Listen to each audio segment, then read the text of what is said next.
putting it toward you. Gotta cover Scotty too. Oh, So that's kind of a.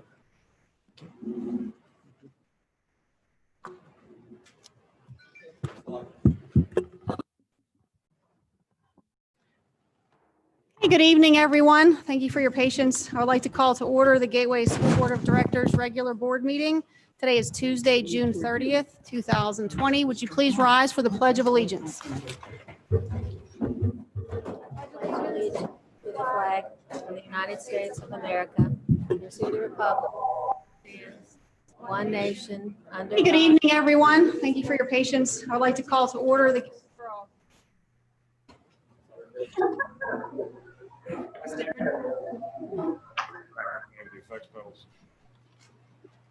Bonnie, can we have a roll call? Mr. Caleri. Mrs. Cerrucci. Here. Mrs. Delaney. Here. Mr. Gallagher. Mr. Gottman. Mr. Ritter. Here. Mrs. Warning. Mr. Williams.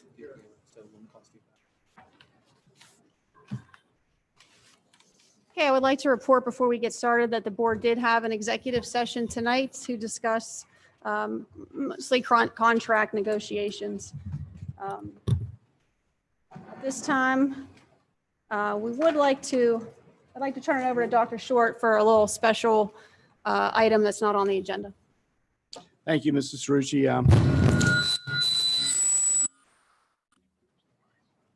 We good? Testing 1, 2. Good to go.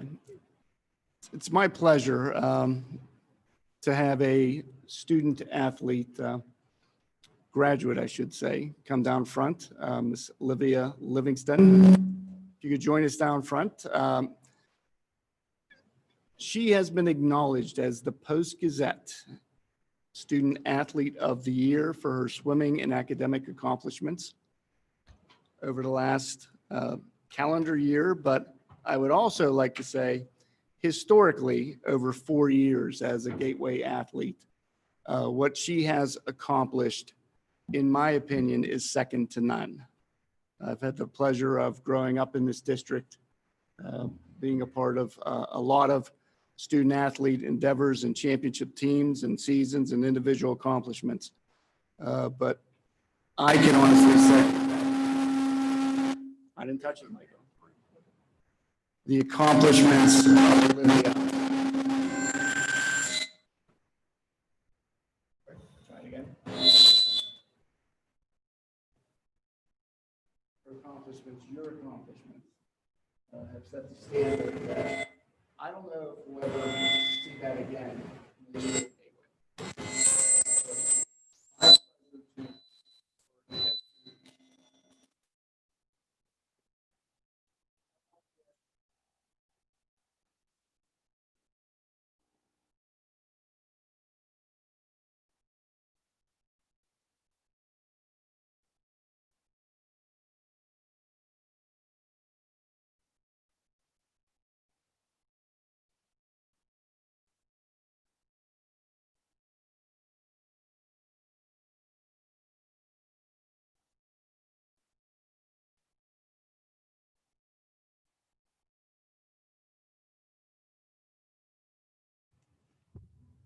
Unlike Mr. Short, I did not grow up in the Gateway School District. I only got here 4 years ago, about the same time you got to our high school. And one of the very first things, after our first season on the field was getting a chance to see the excitement that was building in the Gateway community when you won your first WPIAL gold in the 50 and the 100, and then went on and won the state. And I remember how exciting it was for all of us then. We didn't know it was going to be like an annual thing. 8, and just to be clear, I know most of you may be familiar with Olivia's accomplishments that led to this wonderful honor from the Post-Gazette, but her specialties were 2 swimming events, the 50 and 100 freestyle, along with relays and things like that. But those 2 events swept them. 4 years WPIAL gold in each for 8 WPIAL golds, 8 PIAA medals. Got a little cut short this year because of the COVID-19 cutting the meet short, but at the end of the day, it's just about impossible to do it any better than Olivia did it in the pool for Gateway. We talk about repping the G, and as Dr. Short said, there'll be really impossible for anybody to do anything more to rep the G than Olivia has. Maybe the best part of all, you talk to anybody in our community, in our schools, and she's as great a swimmer as she is as she heads on to Louisville. And as we start thinking about watching the Olympics in a couple years, no pressure. But everyone you talk to tell you that she's an even better person and and a phenomenal student, doing everything right all the time. So I just wanted to publicly acknowledge Olivia for all the wonderful things she did to bring great credit to our school district and our community, and to congratulate you again on a phenomenal career and a really neat honor to wrap it up.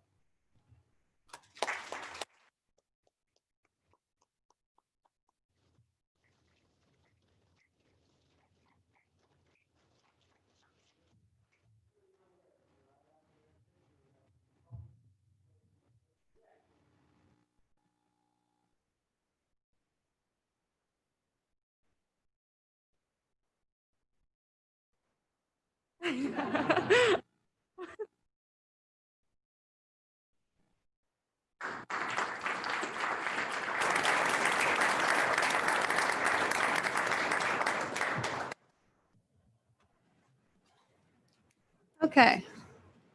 Bear with us through these technical difficulties. Micah is a champ. We don't usually run live meetings and Zoom meetings at the same time, but next on our agenda is going to be two special presenters tonight.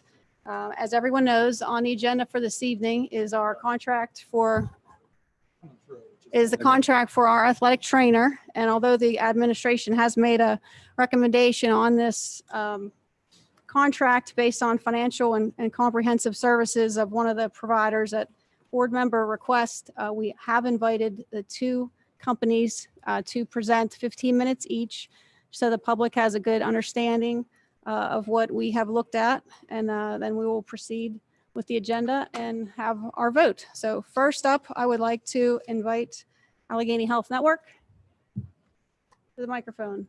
Dr. Rubino, welcome.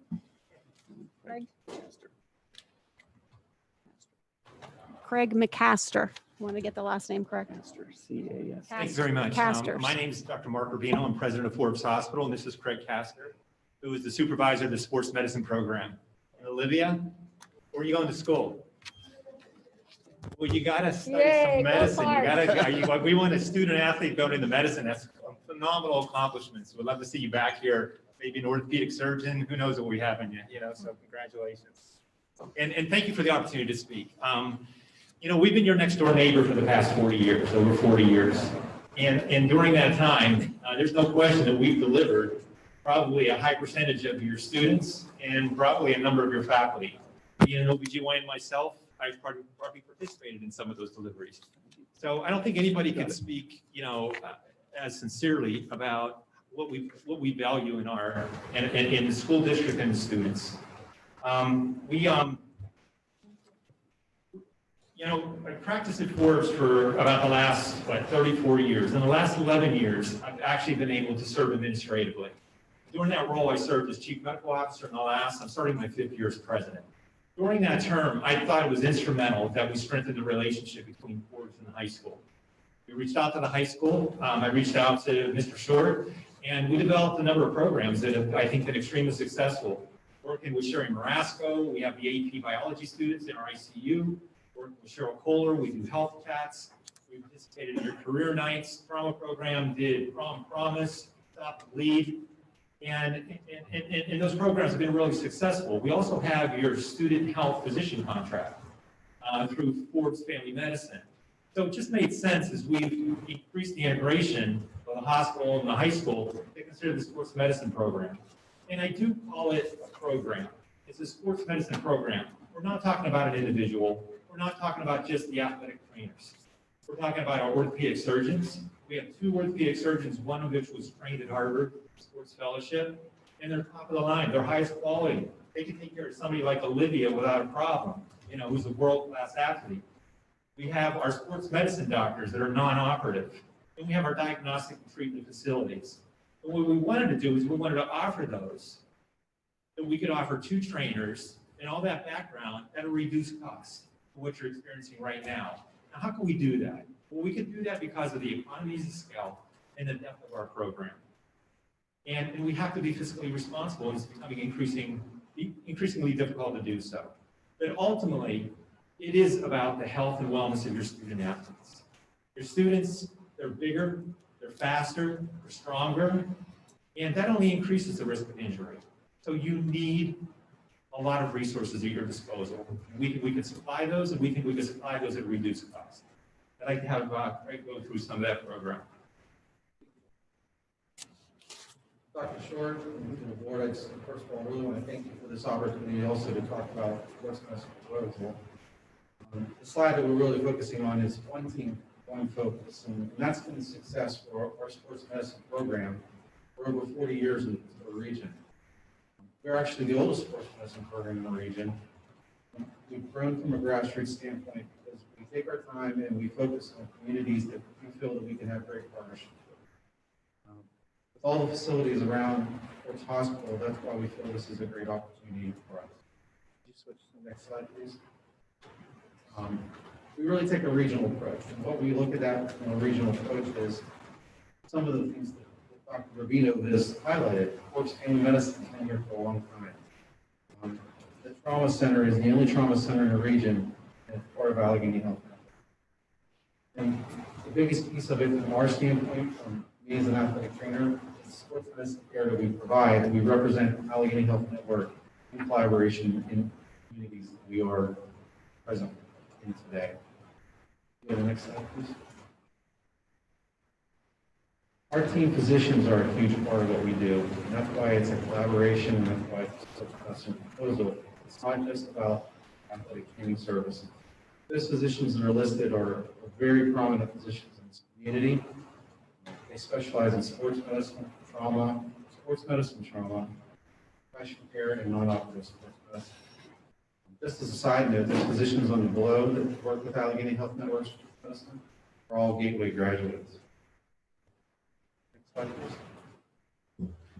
In addition to our physician care, a big portion of our program is actually concussion care that we receive. Part of the proposal actually is based on the app that we use, C3 Logics. All the baseline testing and everything that we do is built into pricing. Part of that is a return to play that's digitally documented, so it's what the state utilizes our return to play so that we can document everything appropriately and get athletes back safely.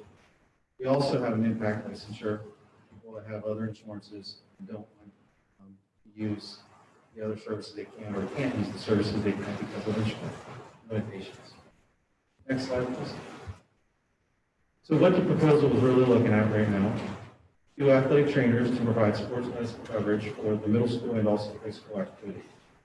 In addition, to preseason camp and all the activities that go during the school year, athletic trainers are available for summertime baseline testing and injury evaluation. Just as a side note, more athletic trainers, AHN is actually one of 6 national regional providers of sports medicine care. Of our athletic trainers, we have 10 on staff that have done coverage with Team USA over the last year. 1 is slated to be in the Olympics next year. I feel everybody in the room is probably pretty familiar with Healthy Roster. It's part of your healthy electronic medical record. The difference between using it with a smaller service and what we do is we're actually in the top 4% nationally for how we use it and how we proceed how we proceed to communicate with our parents because of the IM. It gives the opportunity for parents to send us the messages, have telehealth built into it, and to really communicate and have all of the parents up to date with what's happening with the student athlete's injury. Through COVID-19, there were actually opportunities where we provided a multitude of telehealth medicine through this app. Why that's so special is there are actual hospitals in the country that couldn't provide telemedicine at that We were doing it as a sports medicine program. A new addition to our sports medicine program is actually the CHILL project. It's a collaboration with us, AHN Sports Medicine, and the Department of Psychology. It's a comprehensive mindfulness-informed school and community program that's based right on campus for opportunities to help with mental health services with students. The collaboration itself that we use is actually sports psychology services that gives the opportunity for parents to reach out and create different scenarios where they can focus on sports psychology care for the student athlete.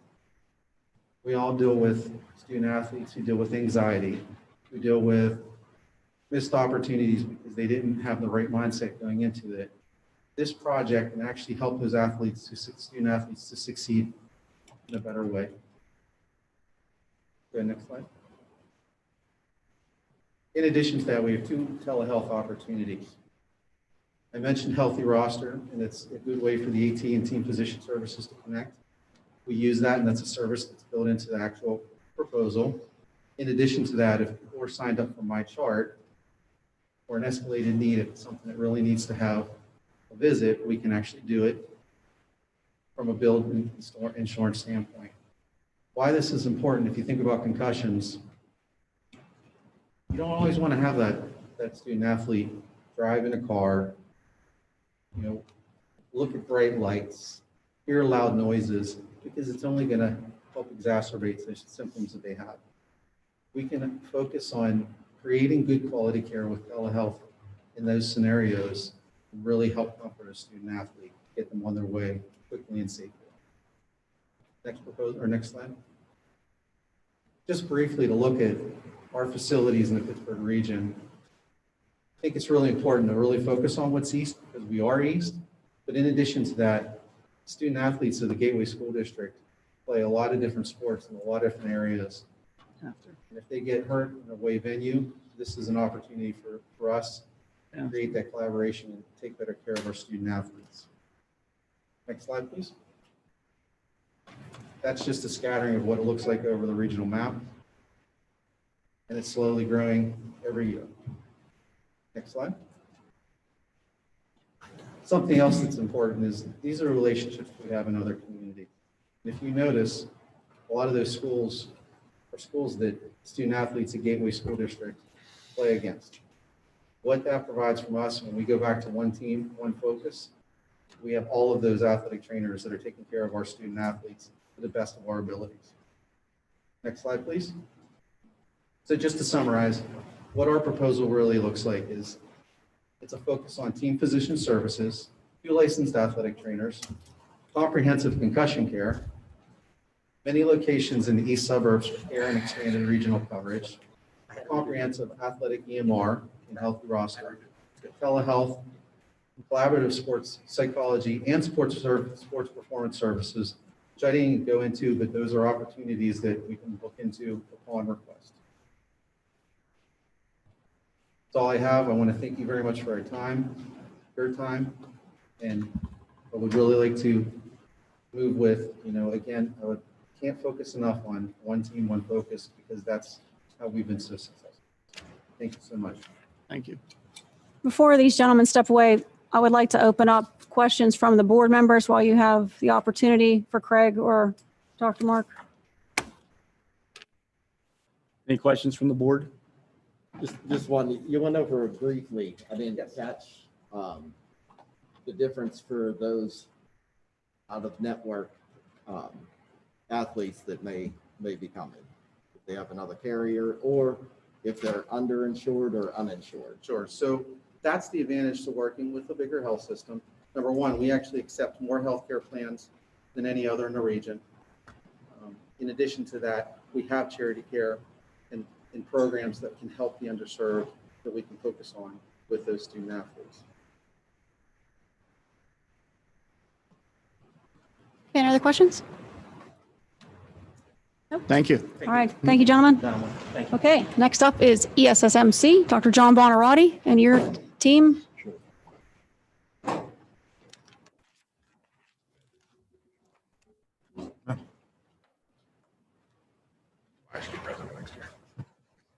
Good evening. My name is John Bonarati. I'm the president of East Suburban Sports Medicine Center. I have with me this evening Dave Reynolds, a Monroeville resident, and of course Chris Klecker, who's well known to just about everybody here. Dr. Fowler will be joining us virtually. I think we have him keyed up here in a few minutes. I'd like to thank the board and the administration for granting us the opportunity to speak with you this evening. I also want to acknowledge the board and the administration for the commitment that you've made over these 35 years with us to promote athletic training for the welfare of the student athletes. And we've enjoyed spending the 35 years with you in that endeavor. The history of our practice is that we're an independent, locally owned, tax-paying outpatient physical therapy clinic that started in Monroeville in 1984. The combined years of experience of our staff exceeds 200 years. And currently we employ 60 employees that are mostly from this immediate region. I have three highlights I'd like to discuss with you tonight: passion, commitment, and value. And from day one, passion has dictated every decision we've made with regard to athletic training. You see, it's not about winning the contract or how many schools we've had or have, but rather holding the profession in the highest esteem and having intelligent people recognize it for the vital profession that it is. We've always provided world-class customer service and care for the student athletes in exchange for a fair price. And the district has championed the cause for many years. We have never undercut or sold out the profession, and we never will. Commitment means different things to different people, but to us it means showing up every day, literally, placing the needs of the athletes at the forefront of the decision-making, and being embedded in the community and the programs. Yes, it's true that Chris Klecker has never missed a practice or a game for 15 years. We have developed student athletic trainers who have gone on to become professionals. We facilitated ongoing continuing education with local EMS and Forbes Hospital. And we have and will continue to care for athletes in our physical therapy clinic, which is 2 blocks away, whether they have insurance coverage for rehab or not. I also want to note that we've made a generous donation in the past 2 years to each of the ring funds for the football and the girls basketball programs. And by the way, in terms of commitment, you'll find Chris Klecker working all summer, so we don't put a limit on when we're going to be available. So he's worked all week since you've allowed the youngsters to be back in action. So with respect to value, we've provided service at a fair price, and as detailed in the proposal that I submitted, our rate of increase over the past 15 years is less than 1% annually. For those that need concussion testing, we also provide the C3 Logics and the Impact for those with varying insurances. Likewise, Dr. Fowler can attend to all the athletes with his relationships with both hospitals and Children's Hospital. Additionally, Dr. Fowler attends all football games, including playoffs, and he has an injury clinic on Friday for athletes of all sports. When the school has marquee events such as the annual wrestling tournament in December, we provide extra staff, sometimes 4 to 6 extra staff without charging the district. We feel that that's the appropriate way to do it, and to provide an athletic trainer for every mat and do it right, which is a reflection on Gateway. Over the past 10 years alone, we've donated over $20,000 to school programs and community events. And lastly, our documentation system, Healthy Roster, was introduced this year, and it provides the seamless communication with the whole team: athletic trainer, parents, coaches, and physicians. So we've demonstrated over time that we can and will provide world-class care to your student athletes and its programs. Chris is capable of managing all the services for the high school, and we will provide a second staff to manage whatever practices and games Coach Hall wants to be covered at the middle school level. And one last comment, you can ask the swimmer in the room where she was treated for her sports medicine. Thank you for the opportunity to speak, and now Dave would like to come to the mic.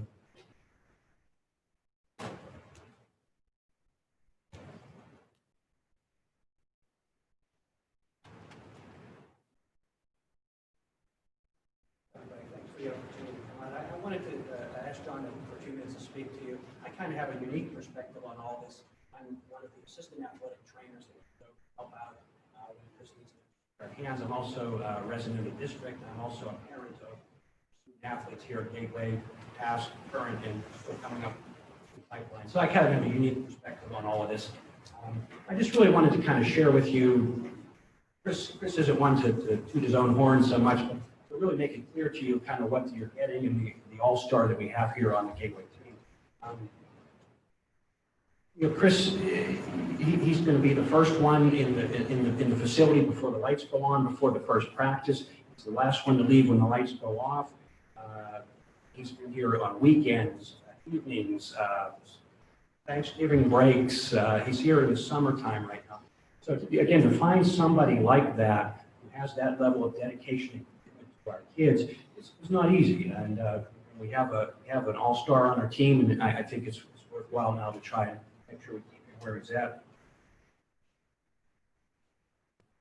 I've watched kind of firsthand the level of care he provides to our student athletes and also to my own kids when they've had bumps and bruises and injuries along the way. So, I want to make sure, besides the business side of things, that his services are available for that next generation of students coming through pipeline, including some of my own in the middle school right now. So you have an extremely successful, popular, certified athletic trainer, thoroughly committed to our Gateway athletes right here. Student body, current, past athletes and coaches, parents, alumni have all expressed their strong desire in the form, as I'm sure you're aware, of emails, petitions, phone calls, etc., urging you to retain him into services. ESSMC is offering the opportunity to continue this relationship between the Gateway family and Chris Klecker at a fee that's fair and reasonable and in line with our industry standards. Remember, you'd be retaining the services of a licensed healthcare professional with an established record of exemplary service dedication to the district. In fact, as John alluded to, Chris's season actually has already started, including implementing some of the district's COVID-19 procedures with temperature checks and so forth. So retaining him on board would enable those policies and procedures to continue smoothly into preseason camps and the fall sports season, no interruption. In terms of numbers, ESSMC already adjusts staffing of daily events to meet demands. This includes staffing overlapping events with assistant athletic trainers like me. And we've done this routinely for 35 years. For example, John mentioned the Gateway Wrestling Tournament. We typically have multiple athletic trainers there for sometimes. So in summary, ESSMC is offering continued services, much loved, committed, outstanding professional trainer, additional athletic trainers as needed, availability of a fully equipped sports medicine clinic that's literally a 5-minute walk from your front door. One of the reasons we chose that location is so we could be of service and convenience to the kids here at Gateway. And a commitment, dedication to the Gateway athletic community at a cost that is very reasonable for those services. So again, we have an all-star on our team, and we want to keep him there and have them available for our future students. Thank you for the opportunity to speak. Thank you.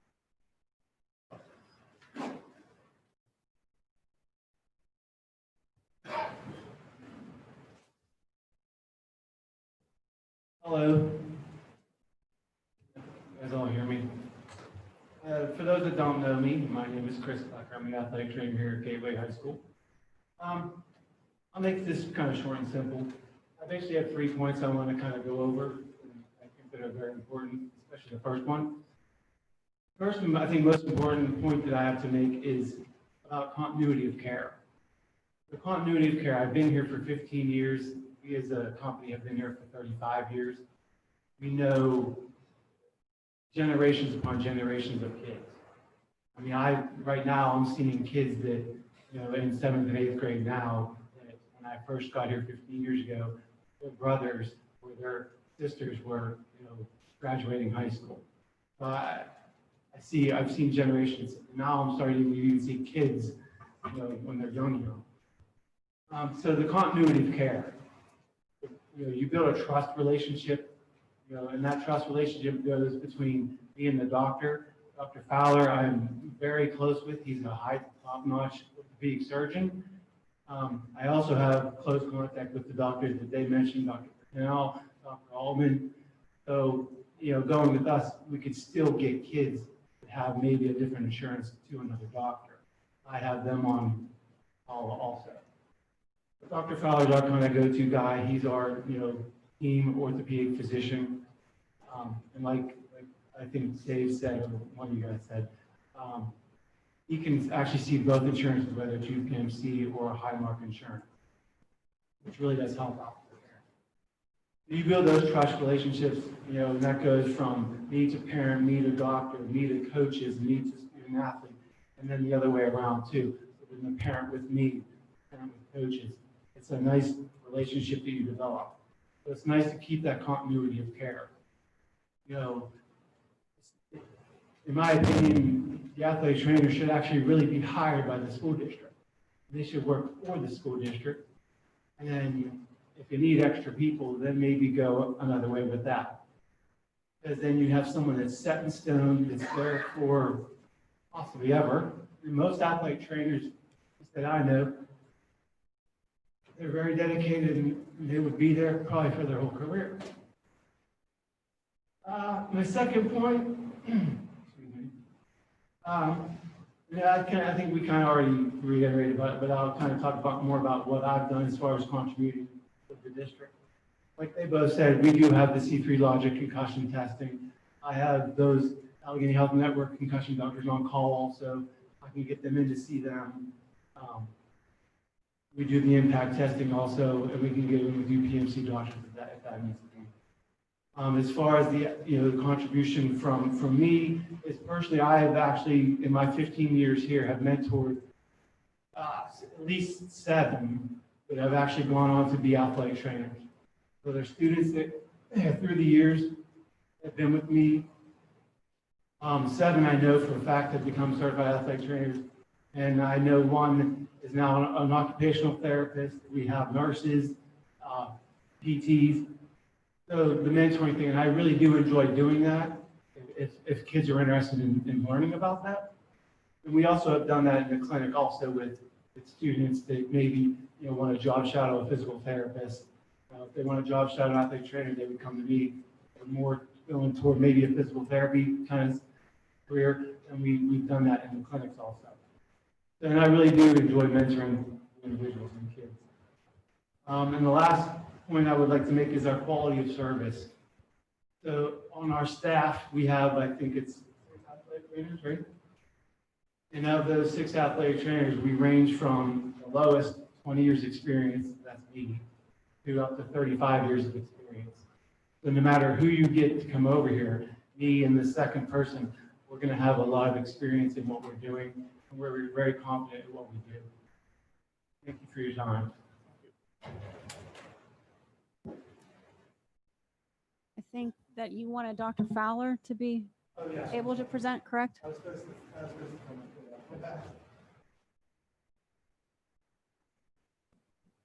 He's trying to get him on Zoom. Does the board have any Dr. Fowler, questions? can you hear me? Go ahead. I just got unmuted. Can you hear me now? Yes, we can hear you.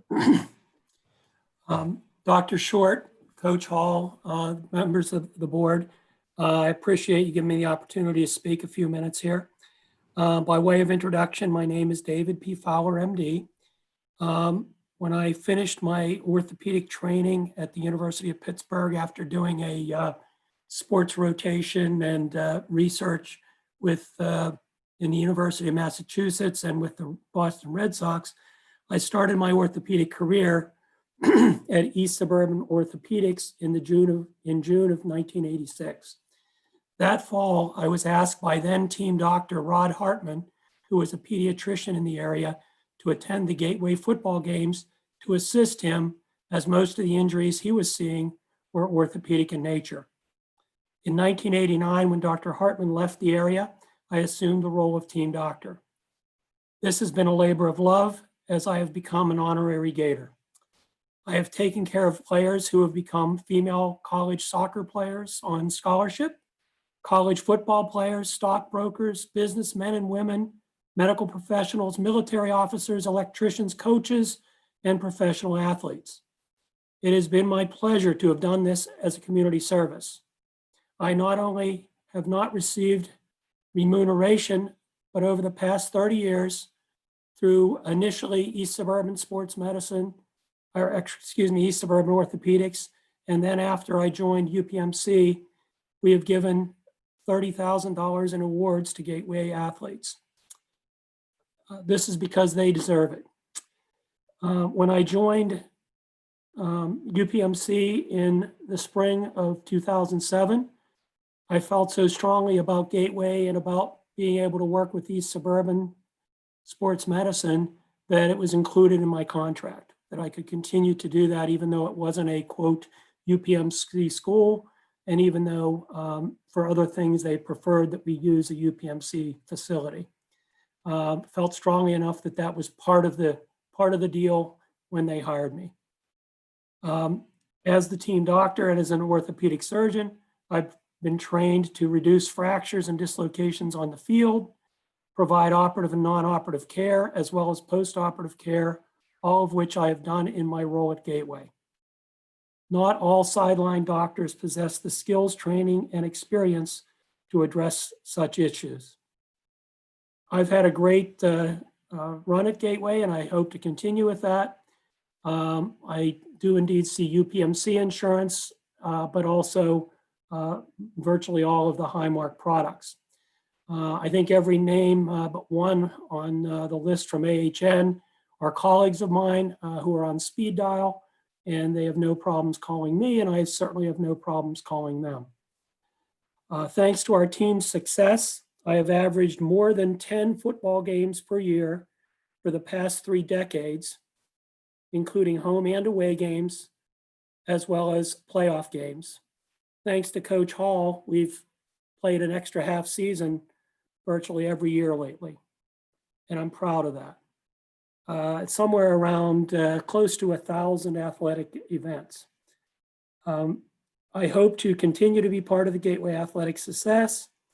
Over the years, it has been a pleasure working with several coaching staffs, hundreds, if not thousands of athletes, a multitude of fabulous parents, and especially in light of tonight's discussion, a great physical therapy group in East Suburban Sports Medicine. At Gateway, the face of East Suburban is Chris Klecker. He's been there for 15 years, providing wonderful care for your athletes. I can count on Chris's judgment, experience, and expertise to be on top of all situations and notify me immediately of any issues with our athletes, both in season and in the off season. I've known him to call me and tell me that somebody got hurt playing baseball 2 months before football season started. In 15 minutes, we had spoken with Dad, reviewed the x-ray, and made arrangements for the surgical treatment. Chris knows the strengths and weaknesses, the goals, and he knows their families as well because he's been here so long and he's certainly interacted with the families. I count him as a friend and a colleague and believe he is perhaps the best athletic trainer I've worked with in my career, which spans high school, major college, and even professional athletics. Thank you for the opportunity to speak with you this evening, and I hope we are able to continue to provide the best care possible for your student athletes. Thank you for your time. Thank you, Dr. Fowler. I'd like to open up for questions from the board.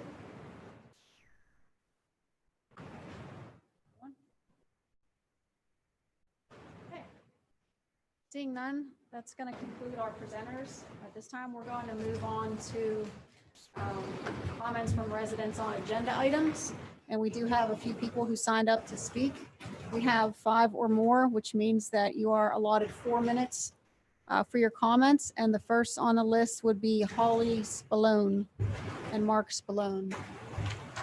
You each have 4 minutes. While they're coming to speak here, you must be a taxpayer, a resident of Monroeville or Pitcairn. When you come up to the microphone, please state your name and address for the record. Holly Spallone, 707 Dewberry. Just want to reiterate and thank you guys for last time talking about the creative scheduling that you were working on. to save the language programs. Just want to make sure that those kinds of things are still going to continue on. Okay.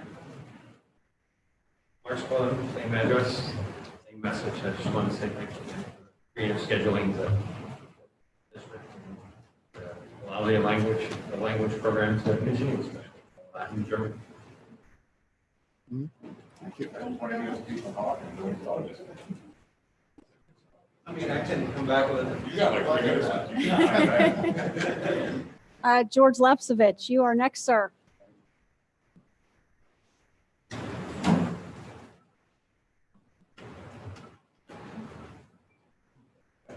few questions from our favorite board members. Paul, I've seen on the internet that you cut as much as you could possibly cut in this budget. Okay, did you ever take in consideration about cutting the tripod that we're paying $14,000? Mr. Lepsovich, Mr. Haven't got Lepsovich, anything for it? Mr. Lepsovich, you have been on the board. Let me remind you, this is public comment. This is not public Q&A. You cannot put Mr. Schott on the spot. You come up and you make your comments. You have 4 minutes to do so. Okay. If we wish to answer your questions and we can, we will, or we will get back to you. This is to everybody then. Tripod has been approved for this coming year. We already did that. Yeah, it's already done. But damn it, George, it's not, we couldn't even, couldn't undo that. Okay, well, I appreciate it. I didn't mean to pick on, but I figured you knew the figures. No, but you've been a board member, you know, it's Yeah, I public don't wanna pick comment. on It's anybody. public comment. So you have 4 minutes to make your comment. Okay. With the hockey shirt, I stuck my neck out like 2 or 3 years because I felt sorry for them with their Tigers shirts and being you, Mary Beth. Now I see on the budget, they're getting shirts every year now. No, they're not. They're That's not? correct. Okay. Okay, thank you for that.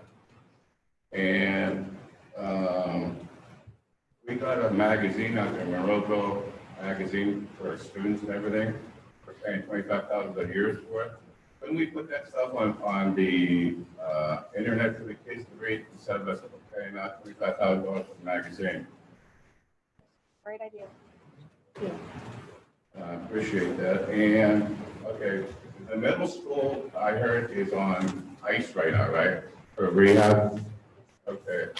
We're paying our architect $90-some thousand a month for expertise. How much are we paying him?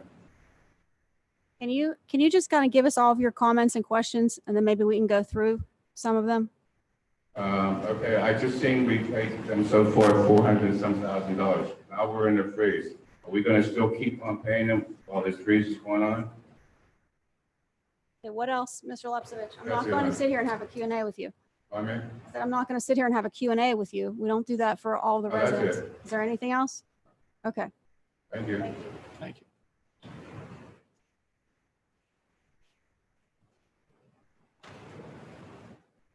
Okay, Dr. Short, would you address the architect? Yes, as I'm sure everyone's aware, not only here in the LGI, but listening in, tuning in, that we have been examining multiple scenarios for our middle schools, both Mossad Middle School and Gateway Middle School. At the board's direction, we've started planning on this process, hiring an architect prior to COVID. When COVID did hit on March 13th and examining the budget, we've decided to put the project on hold as to not go out for bonds for the project. But during that process, we were really 75-80% through schematic drawings and phasing. So we have finished those drawings. As of today, we pretty much met with the architects and planning on having a bid process in December to see what the project would cost. I think everyone here understands the conditions of both middle schools and they need work. So as of right now, there's been no commitment from this board to move forward with the project. However, we are prepared with schematic drawings to see what the cost would be. Then the board would make that decision. Thank you. Next up is JT Taylor.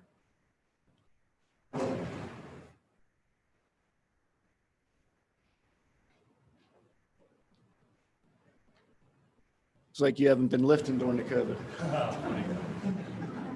Good afternoon, everybody. My name is JT Taylor, as she just said. I'm here to thank Chris Flecker, athletic trainer. I've known him for basically pretty much most of my athletic career. Whenever I started playing football, wrestling, even basketball, he was at most of the games. I mean, even though he's in high school, but all my practices were up here, so I got to know him pretty well. He actually was probably one of the main reasons why my sister became an athletic trainer. So, but I just want to say that Chris has been here for 15 years.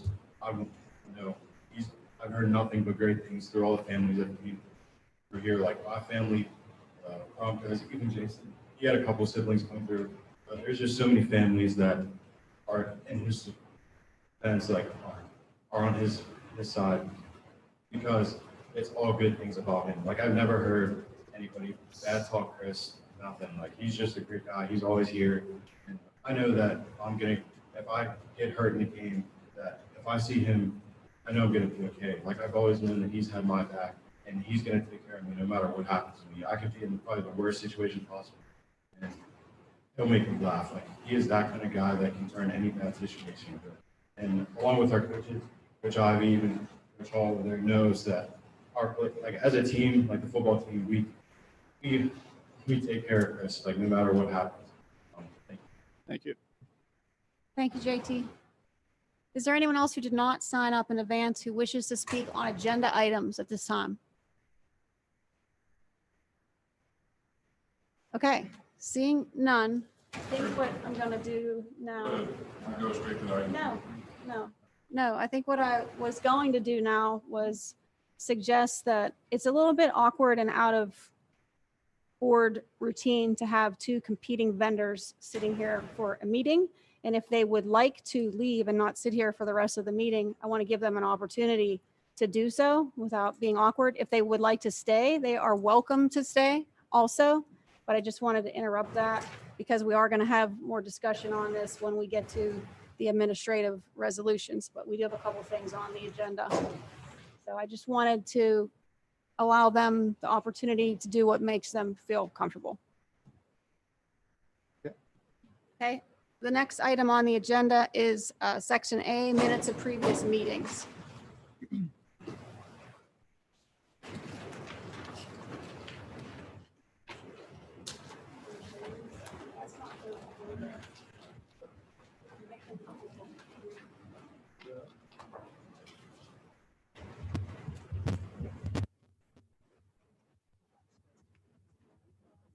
Promotion to approve. I'm trying to pull it up so I can actually read it.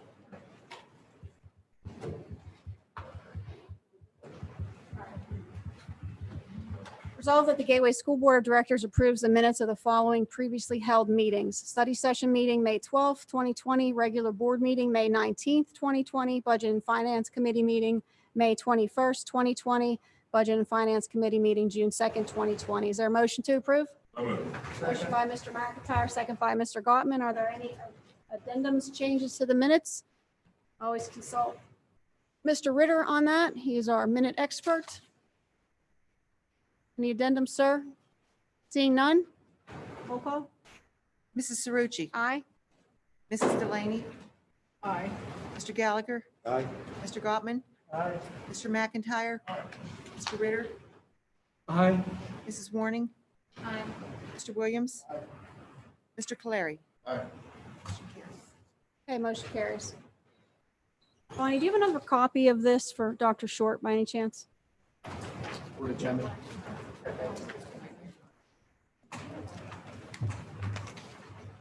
All right, section B is financial reports. Mr. Schott, where are you? There he is. All right, Go thank you, ahead, Mrs. Cerucci. Section B, resolved that the Gateway Board of School Directors approve sections B1 list of bills, B2 monthly financial statements, and B3 budget transfers as listed in section B at the Tuesday, June 30th, 2020 regular board meeting. And those consist of below financial reports, section B1 list of bills for the month of June 2020, section B1 list of bills for a month, also for the month of June 2020. These were added after the study session meeting. Section B2 monthly financial statements for the month of May 2020, and the section B3 budget transfers for the month of June 2020. Motion by Mr. McIntyre, second by Mr. Gottman. Is there any questions for Mr. Schott?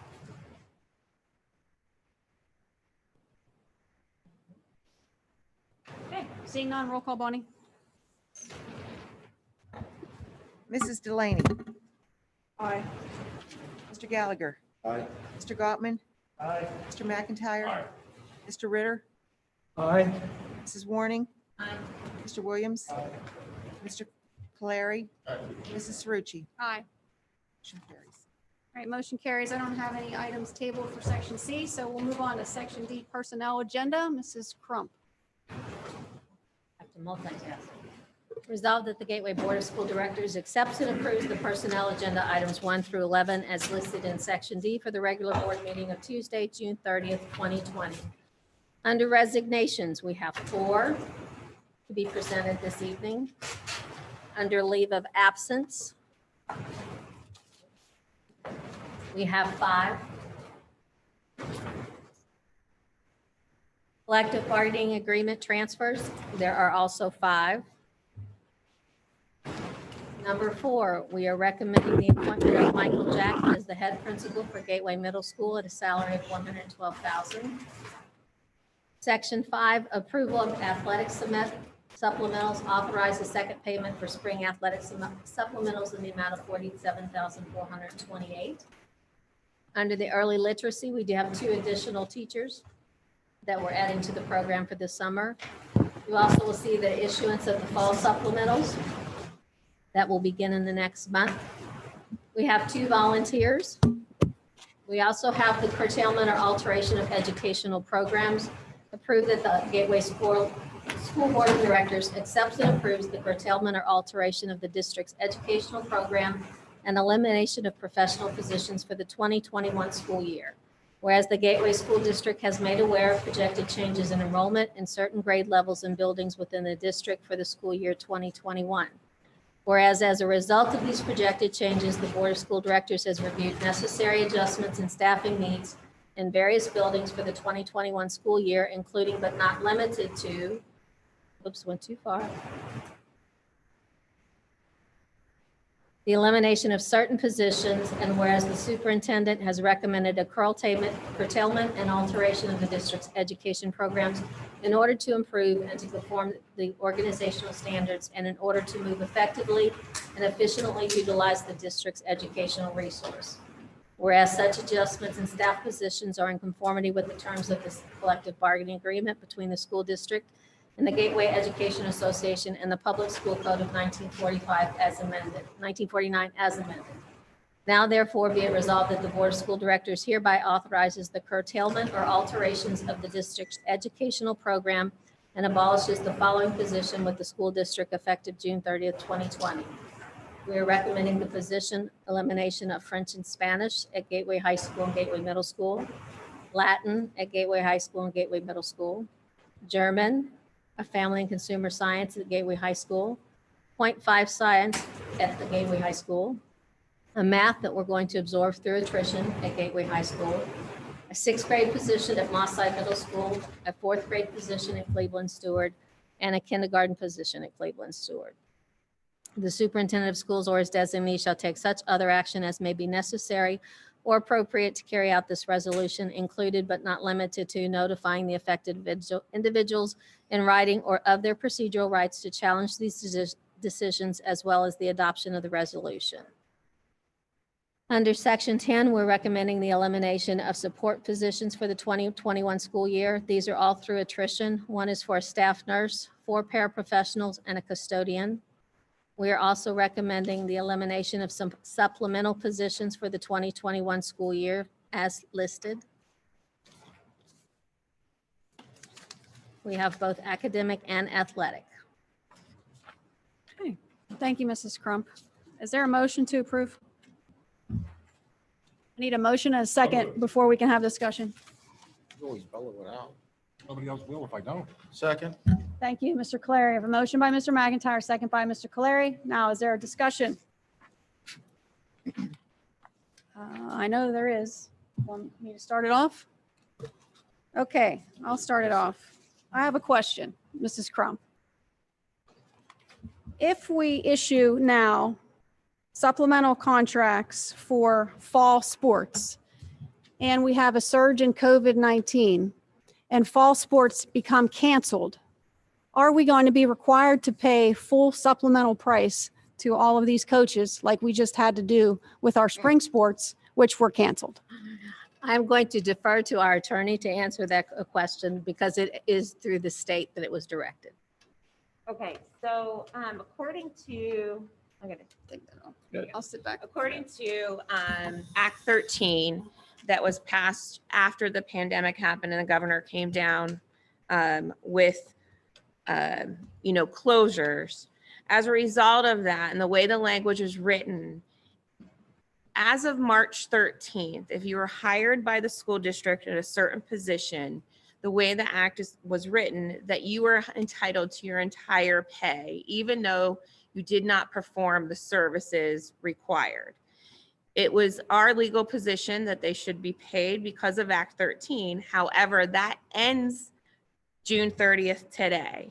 So starting in July 1st, if somebody, or if we should go into a yellow or red phase and services aren't performed, it will be our legal recommendation not to pay for those supplemental services because you have not performed them and there's nothing in the contract that would require under the collective bargaining agreement for them to be paid. Again, we can't control whether somebody may grieve that, and we would go down the legal process with a grievance. But from our perspective, because Act 13 terminates as of today, those individuals would no longer be entitled to that argument. And that was the only reason why we recommended that those payments should be made. It was an unusual circumstance. And normally you don't have that type of language in legislation. However, it was very clear and unambiguous. Well, it was actually in Senate Bill 751 that was passed. So yes, it was actually, the school code was modified for a certain period of time to allow for COVID, this pandemic. And so that is in the law. I think arguably, we can go back and forth on whether the district wants to fight or not fight and leave it up to a judge. But from our legal perspective, that was our recommendation. And going forward, again, we don't think that same language would be applicable to future contracts.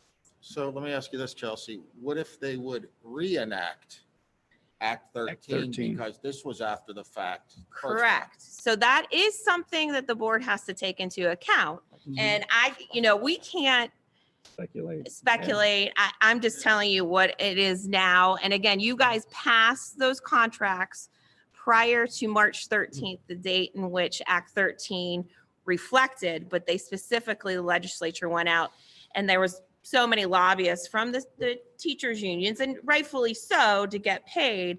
However, now it's a whole different ballgame, I think. And as you see, more and more school districts are struggling with finances of this, just the pandemic alone, that I don't think you're going to see that in the future. I can't say for sure, but yeah, if they pass the exact same language, then our legal recommendation is going to be, you need to pay that. If it's the exact same language, I don't think we do, because these are clearly well after the March 13th cutoff. They may very well enact the same language to protect more like the hard, like the teaching positions, things like that.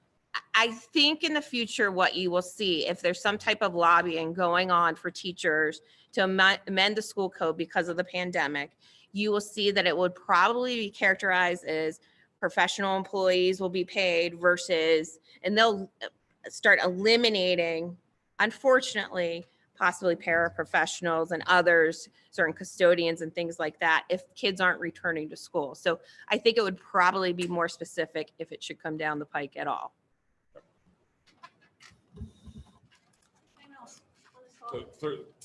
The short answer is no, we wouldn't have to pay them, but we might have to. The short answer is, if I had a magic if I knew the future, I would not be sitting here today. I can't answer what could happen in the future, but as of right now, no, you would not have to pay them. Fair enough. Do you, as our attorney, recommend any changes in our contractual language that would help the scenario if it would reoccur? So because you do have a provision in your collective bargaining agreement that addresses increases for supplemental contracts, but not all your supplemental contracted employees are bargaining unit members. And if we're going to really talk about that, I would recommend taking anything about supplementals out of your collective bargaining agreement and doing individual contracts in the future. But unfortunately, you're in a status quo per region. And so are your supplemental, all those employees falling under your collective bargaining agreement is an issue of law that I don't think anybody can say yay or nay without an arbiter or judge to make that determination. Fair enough. I don't know if that helps you, but that's where it is. Thanks, Chelsea. Sure. I have a stick. Did you want to poke me in the eye next time? Who is that masked man? Do you have anything else? Larry? Mr. Gallagher, did you have anything? Mrs. Delaney?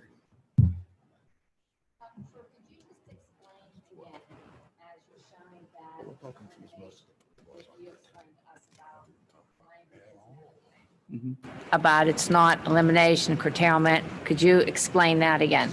The specific language details curtailment of programming. And without discussing the individuals, when there is a curtailment of a program within a department, an individual does have an opportunity based on seniority within the collective bargaining agreement and also per the state code to then bump another individual while still maintaining their employment status. We anticipate that, yes, that will happen. Curtailment of the programs. Thus opening up or allowing those individual departments or programs to be reinstated. Complicated, it's complex, it's creative scheduling, as we discussed, but they would be maintained. Mrs. Warning, do you have any more questions? One more question, Mrs. Staff nurse. If and when school does resume, would that position be brought back? So every school. Well, every school is staffed right now with a staff nurse, and then we have the school nurses. That was an additional nurse that we brought as a rotation for if there were call-offs or to help out with times when the nurse may be in initial times. Due to not knowing what's going to happen this year, we felt that it was a position that we did not need at this time. Hopefully, with the absences and everything, we'll have that under control and we won't need that position. If it's something we need, we can always revisit it and bring it back to the board. Mr. Ritter? Yes, Mrs. Cerrucci, thank you. I am a volunteer coach here at Gateway for one of the sports teams. I've been thinking about this for quite a while. Some of the teams, you know, they went through a few practices and then all of a sudden the students got the rug pulled out from under them. The coaches had made a commitment. They wanted to come to practice. It just didn't work out. So now they're getting paid for an entire season and they haven't done the work for that. So I put myself in that position. What would I do if I received money from the school not having done the work for it?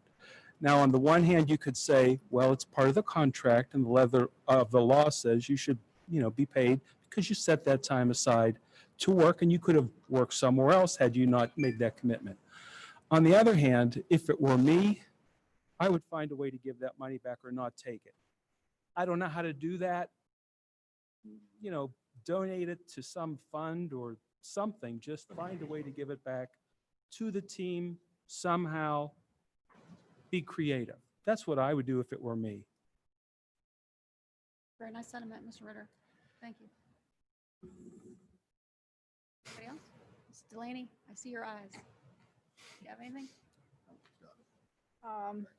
No, I'm just, even though you've explained it, Dr. Short, I still think there is a little skepticism in terms of the language curtailment. And I don't know how you could explain it any differently, but I still think there is still a little bit of confusion or skepticism. I know it's creative programming, but yeah, I can't really put in words, but I just sense that there is still some skepticism of when you furlough and then I don't know, you can't guarantee that you bring back, but we're saying, yes, we will. When the furloughs occur, and we do have the GEA membership here, there is a protocol, a procedure in place where once an individual is furloughed from a department, bumping rights occur. Am I correct? So that individual who would be furloughed would then bump another individual based on certifications that employee holds. Or they have the opportunity to bid into an open position that they have certification. It doesn't necessarily mean that they're automatically going to bump. We do have some open positions that individuals will be able to bid into. So based on the certifications of an individual with one of the programs that we're talking about, that individual holds 2 certifications. And thus the bumping comes into play. And that person, meaning one of the positions that we're talking about tonight, would still be a teacher within the high school setting and still be eligible to teach both German and French. Does that clarify it for you? I think it does. It's hard to understand. It's hard for him to talk about what will happen when there's a change in who's teaching what. Okay, so that's why there's a little bit of vagueness, and it's kind of awkward to talk about before those things are settled. But I think what we had talked about, Dr. Short and I, as I said, are you committed to promising people that in some way we will still offer Latin and German in some sense? And he said, yes. Absolutely. It's And not I gonna said that at be- the last meeting. Right. And it's not going to be the same.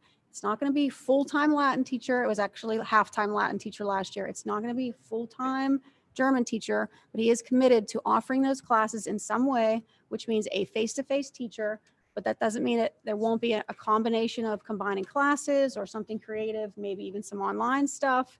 But the commitment to not eliminate the programs fully is there. I don't know how else to say it. And for the public, you have to understand that when we do staffing, it's driven by numbers. It's driven by students who choose to take a language. Students have the choice to take a language.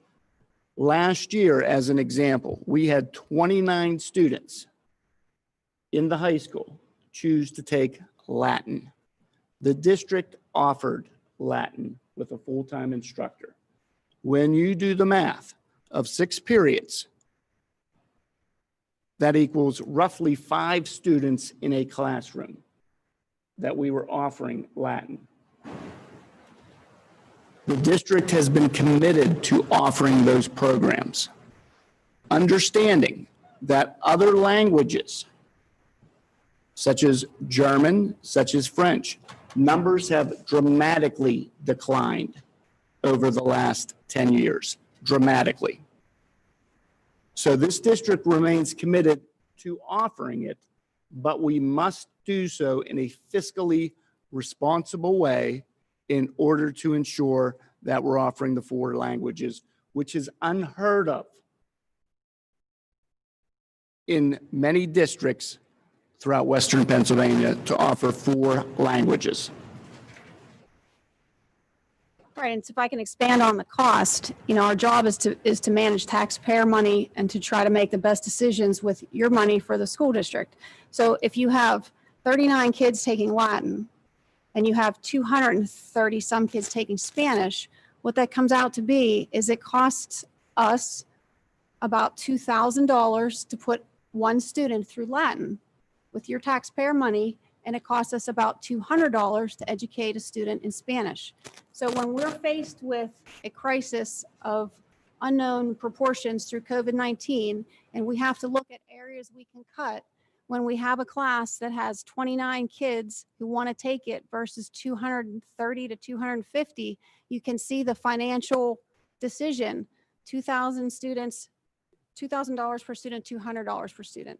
So we have to look at this from a financial perspective of what makes sense to our students. But of course, we want to keep the programming for Gateway that everybody loves and it's so known for. So we have to be creative in how we can try to do that, which is why he's committed to saying, even though there's only 39 kids who want to take Latin in the entire district, we're not going to eliminate the program. 29, Last year, sorry. yeah. Okay. But also understand that even in some of our other languages, and I'm not going to say the instructor or the actual program, there was a class of one student, and yet the district chose to offer it. We have to understand that we are accountable to the taxpayers in this district. Okay, who else? I haven't heard from the left side of the room. Anyone? No? Really? Y'all covered it. Okay. Does anybody want to talk about any more on the supplementals? Otherwise, I'm gonna call the vote. Or anything else? Okay, I will. Just for clarification, item 5, approval of athletic supplementals. Got a little bit of grief because I posted the grievance filed by the teachers union because we had offered to pay 50% of the spring supplementals. Mr. Ritter really addressed this well. I just want people to realize that the reason that we are authorizing payment is because the attorney fees to fight that, which we would probably lose, as Chelsea stated, was $10,000 to $15,000. So we're not going to do that to our taxpayers, and we are going to go ahead and authorize the full payment of athletic supplementals. That's all I have to comment on. Final, is there anyone else to make a comment? Okay, seeing none, can we do a roll call, Bonnie, please, for section, where are we on? Yes. Mr. Gallagher. Mr. Gallagher.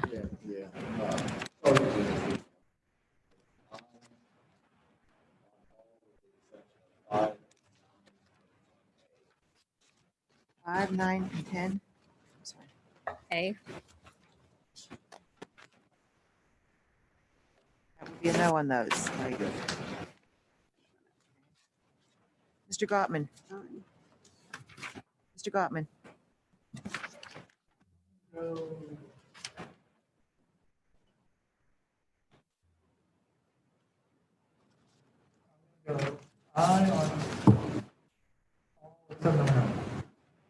Except number what? Number 9. You can borrow this one. Mr. McIntyre. Aye. Mr. Ritter. Aye. Mrs. Warning. Aye. Mr. Williams. Mr. Clary. Aye. Mrs. Cerrucci. Aye. Mrs. Delaney. I am aye with the exception of 9 and 10, A and B. That's A and B. Okay. Thank you. Motion carries. Okay, motion carries. Here. Okay, move on to section E, conferences. Actually have one virtual. Resolved that the Gateway Board of School Directors approves and authorizes the following conference as listed in section E at the regular board meeting of Tuesday, June 30th. We have one conference listed, and it was added after the study session.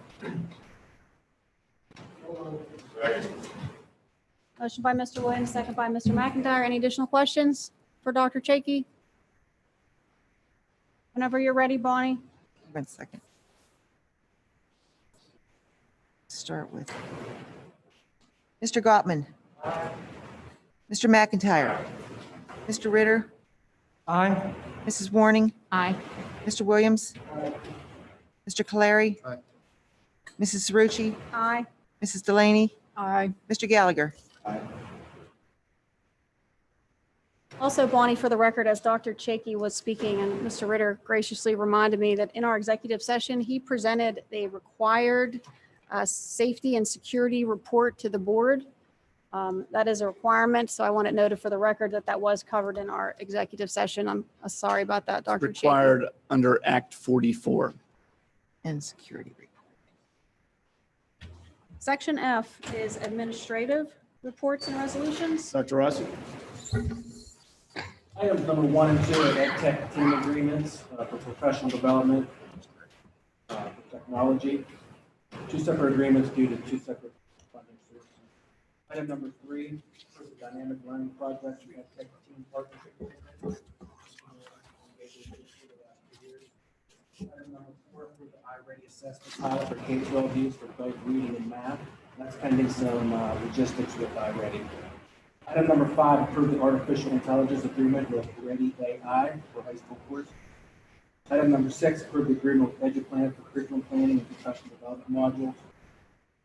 Item number 7, approve the agreement with Luzella for ELA and social studies. Item number 8, approve to place the following revised new policies on 30-day public display as listed. Item number 9, accept a $1,000 stipend from the Allegheny Intermediate Unit Math and Science Collaborative to support the district's educator corporation partnership. Item number 10, approve the dual enrollment agreement with Community College of Allegheny County. Item number 11, approve the student teachers for the fall of 2020 as listed.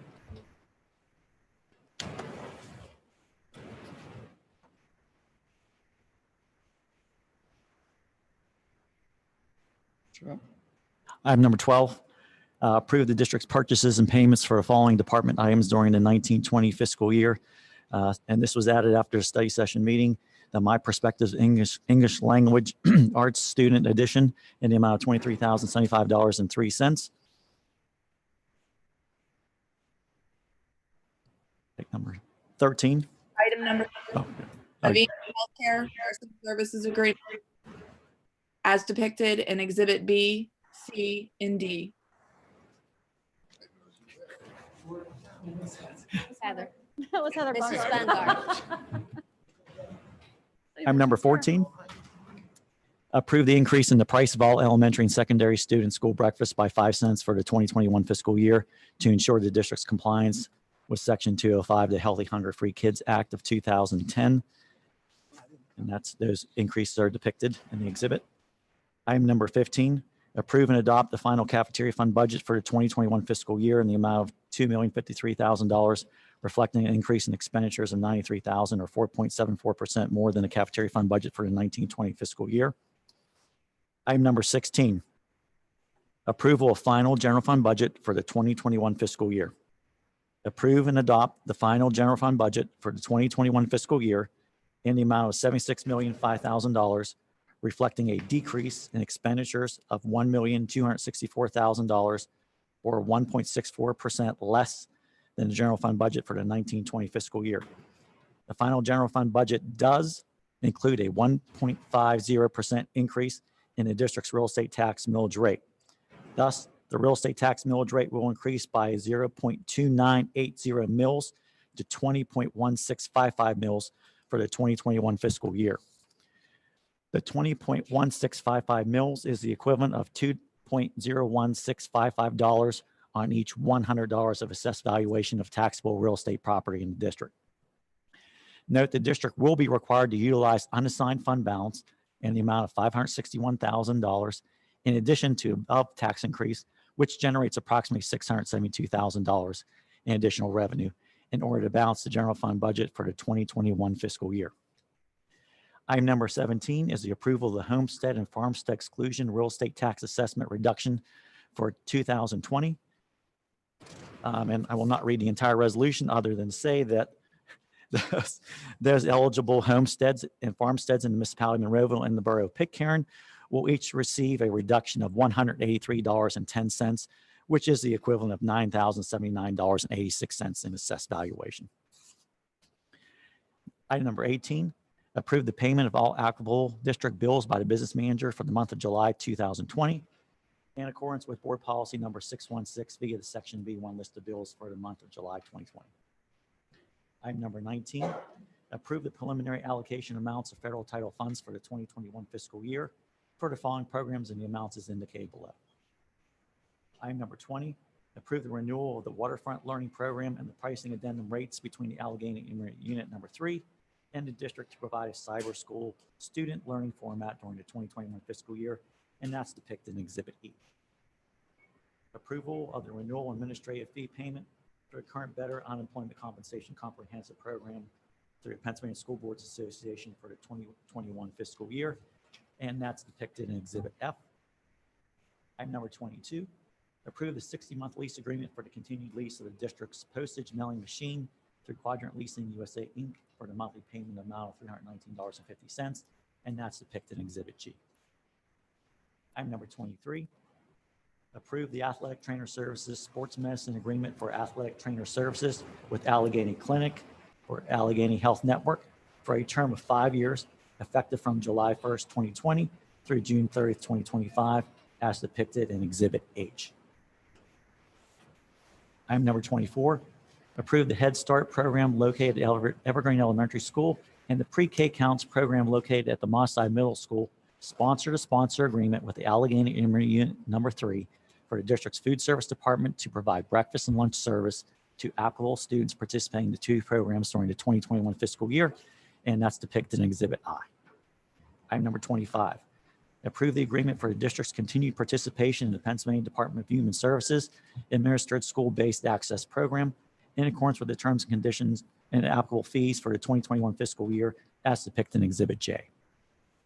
Item number 26, approve the district's receipt of $590,703 purchases and payments for the following items from the Elementary and Secondary School Emergency Relief Fund, or ESSER Fund, also known as the Coronavirus Aid, Relief, and Economic Security Act, or the CARES Act, federal funds during the 2021 fiscal year, and those are depicted below. And item number 27, accept the following district donation received during the 1920 fiscal year. Specifically, Mrs. Williams donated a used piano. That was the recipient, Dennis Pearson, utilization of music department students at the Gateway Middle School. Motion to approve number 16. Is there a second? Second.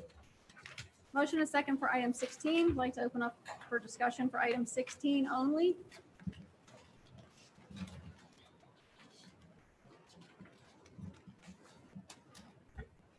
I have a question for Mrs. Crump. The total amount, like dollar amount out of that $76 million budget, how much of that is allocated to teacher pay and benefits, roughly? Nothing like putting her on the spot. I told her I was going to I ask her. thought that was an executive session, so I didn't bring that part with me. It's I'm around, sorry. it is 73% Okay. of the budget. In the budget, is there a line item associated with longevity pay for teacher salary and benefits? Yes, there is. Do you know roughly what that number is? It's salary wise 101,687, a total of 144,558. Okay. I'd like to make a motion to amend the current proposal on the table and reduce the amount in the budget by the amount listed by Mrs. Crump right now that would be the line item associated with longevity pay. That is a section of the teacher contract that expired as this current contract expired today. So there's simply no reason to leave that in the budget. It's not something we will ever be obligated to pay, and it would eliminate $148 roughly $1,000 we would have to borrow from the fund balance. And then, as you all know, there's a proposal coming on later in the meeting that I'm going to read where we would then not have to make those cuts next year as well. By Okay. removing that from the fund balance, we're taking $150,000 away from what the cuts the administration have to recommend. So there's a motion on the floor to amend item 16 by reducing the expenditure by the amount of longevity pay. Is there a second? Second. Second by Mr. Caleri. Are there any more discussions? Yeah, this is a motion This is to, just motioning to amend To this. amend. This is not voting on the actual, correct. just to amend it. Does that make sense to everybody? Are there any what's going on questions? You explain it again, please. So you're saying what you're taking from the general fund would be decreased? The from the fund balance. Correct. Yeah, correct. We would borrow less money from fund balance as a result. Which the total would be? 147 and change. I think we were going to use 145. 144, 558. 144,558. If we could keep it 145 even, I would greatly Mr. appreciate it. Schott requests 145,000 even. And 1 cent. No sense. I'll give you the pen. There any more discussion? Speak now or forever hold your peace. Okay, can we have a roll call on the amendment only? Mr. Gottman? Aye. Mr. McIntyre? Aye. Mr. Ritter? Aye. Mrs. Corey? Mrs.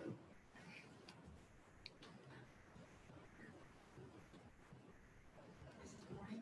I'm thinking aye.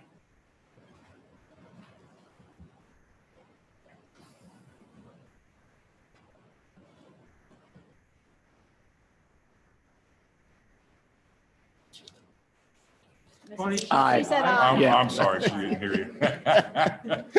Williams? Aye. Mr. Caleri? Aye. Mrs. Ritchie? Aye. Mrs. Delaney? No. Mr. Gallagher? All right, and so the motion is now on the table to approve the amended resolution. So if there's any discussion on that further about no, that's already been moved and seconded. We just simply voted to amend it. The item's still on the table. It's now open for discussion. Yes. Sorry. Comment from, If I may, Just gave based him a on heart attack. I know what I'm doing to you, and I'm sorry. based on the revision just made, Be here and the budget midnight has to, call. and again, utilizing Number. $145,000 as a number for this. I was able to adjust this prior, and I would like to read the amounts because again, we're setting a budget amount, so we have to specifically state yes. an amount for Where that. he was going. So again, in taking this into consideration, approve and adopt the final general fund budget for the 2021 fiscal year in the amount of $75,860,000, reflecting a decrease in expenditures of $1,409,000 or 1.82% less than the general fund budget for the 1920 fiscal year. The final general fund budget does include a 1.50% increase in the district's real estate tax millage rate. Thus, the real estate tax millage rate will increase by 0.2980 mils to 20.1655 mils for the 2021 fiscal year. The 20.1655 mils is the equivalent of $2.01655 on each $100 of assessed valuation of taxable real estate property in the district. Note, the district will be required to utilize unassigned fund balance in the amount of $416,000 in addition to the above tax increase, which generates approximately $672,000 in additional revenue in order to balance the general fund budget for the 2021 fiscal year. So again, the $145,000 reduction takes the deficit from $1,233,000 to $1,088,000. And so as a point Got of it. order, do we need to make a motion to accept that proposed language, or is that already? I think that's what we just did. Yeah. You already did it, you just clarified. Yeah. Clarified for the record, so it's not. The numbers. Excellent He question. wants to read the exact numbers, Bingo. which is required. All that Thank you, will be- Mr. Schott. You're welcome. All right, And I just want to point out too, that that tax increase is half of a tax increase, so that the public realizes we could do a 3%, it's a 1.5%. So we're not implementing a full tax increase. We just feel, given the situation, that a partial is a responsible thing to do, and that if things are better next year, we don't have to do a planned tax increase for next year. So I think I would like to ask for final discussion on item 16 and then move for a vote only on item 16. Any final comments? Okay. So as amended, correct? As amended. As amended. And then just so everybody understands, the administration did a lot of work. We did a lot of work getting to these numbers. Outside of the COVID, there's still a lot of unknowns that we're dealing with. Still some meetings that we're going through. I don't know how much I can say about that we just don't have final numbers for. We tried to reach those final numbers and we couldn't. This is going to get us through yet another rough period. I do think next year is going to be a little rougher. And I know administration as well as we are looking ahead for that also. I hope that helped a little bit to clarify things. And with that, thank you. Anyone to my right? I still struggle with the tax increase.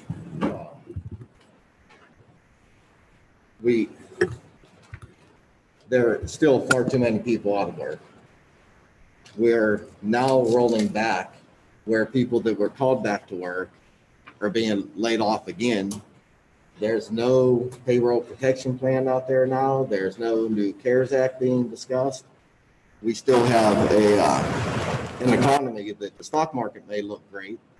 They look better, but daily life is not any better. And I understand we have to balance the budget. I understand we don't want to take too much out of the fund balance, but the fund balance is taxpayer money. So we're using taxpayer money, even if we use the fund balance. I know that there's other resources that comes in, but it was made clear to us about 3 months ago or 2 months ago rather, that we can't distinguish between what's donations and what's taxpayer dollars, that we can't make that clarification so that it's all considered taxpayer dollars. So I just can't see doing that at this time. That's just my opinion. It's fair. Anyone else want to comment? Gallagher, I agree with you too. It's tough trying to balance the budget, but Paul, you helped me a little bit in our meeting when we talked about the mean for income for Pitcairn. We're looking at 86 cents a month for the tax increase for the average family in her household in Pittsburgh. That's the median, and like median, right. Yeah, and about $2.69 for Monroeville, right? $2. If you want, I can review that for everyone. Yeah, so it helped me a little bit. In terms of a 1.5% increase, which is 0.2980 mils, the median taxable value of Monroeville property is $108,700. So a 1.5% increase for the year of that particular property would be $32.39 per year. And that breaks down to $2.70 per month. Likewise, in the borough of Pitcairn, based on a median taxable value of $34,600, a 1.5% increase equals $10.31 per year. And you break that down per month, that's 86 cents per month.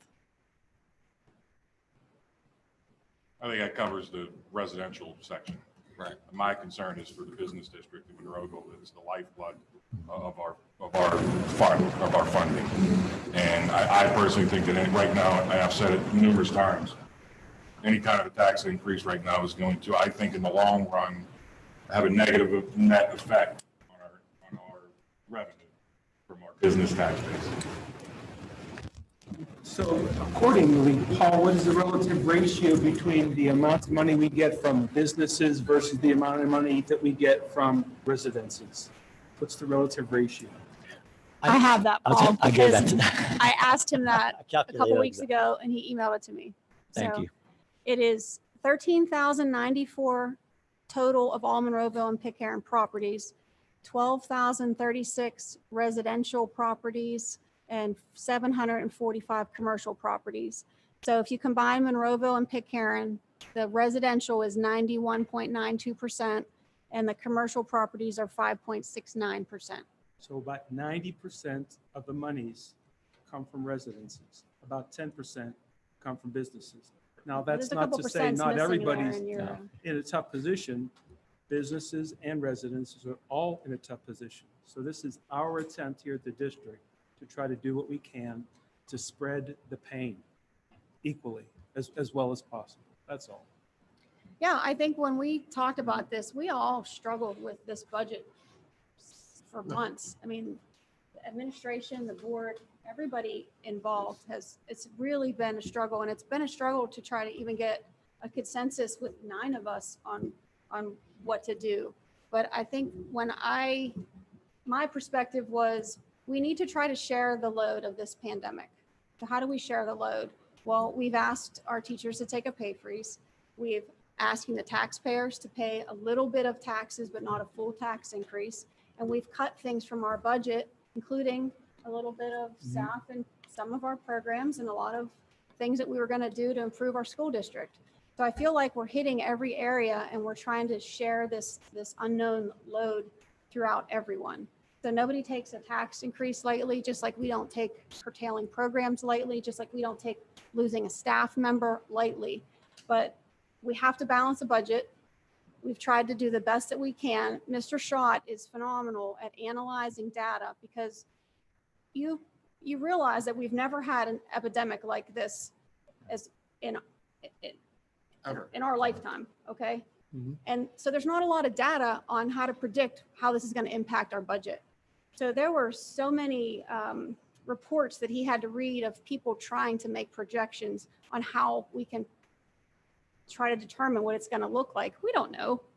These numbers are estimates. This could be right on the money and it could be way off. We don't know what's going to happen in the fall. We don't know if we're going to have another crisis. We don't know if we're going to have to borrow another $2 million from our fund balance. We don't know if things will turn around and we won't need to borrow any.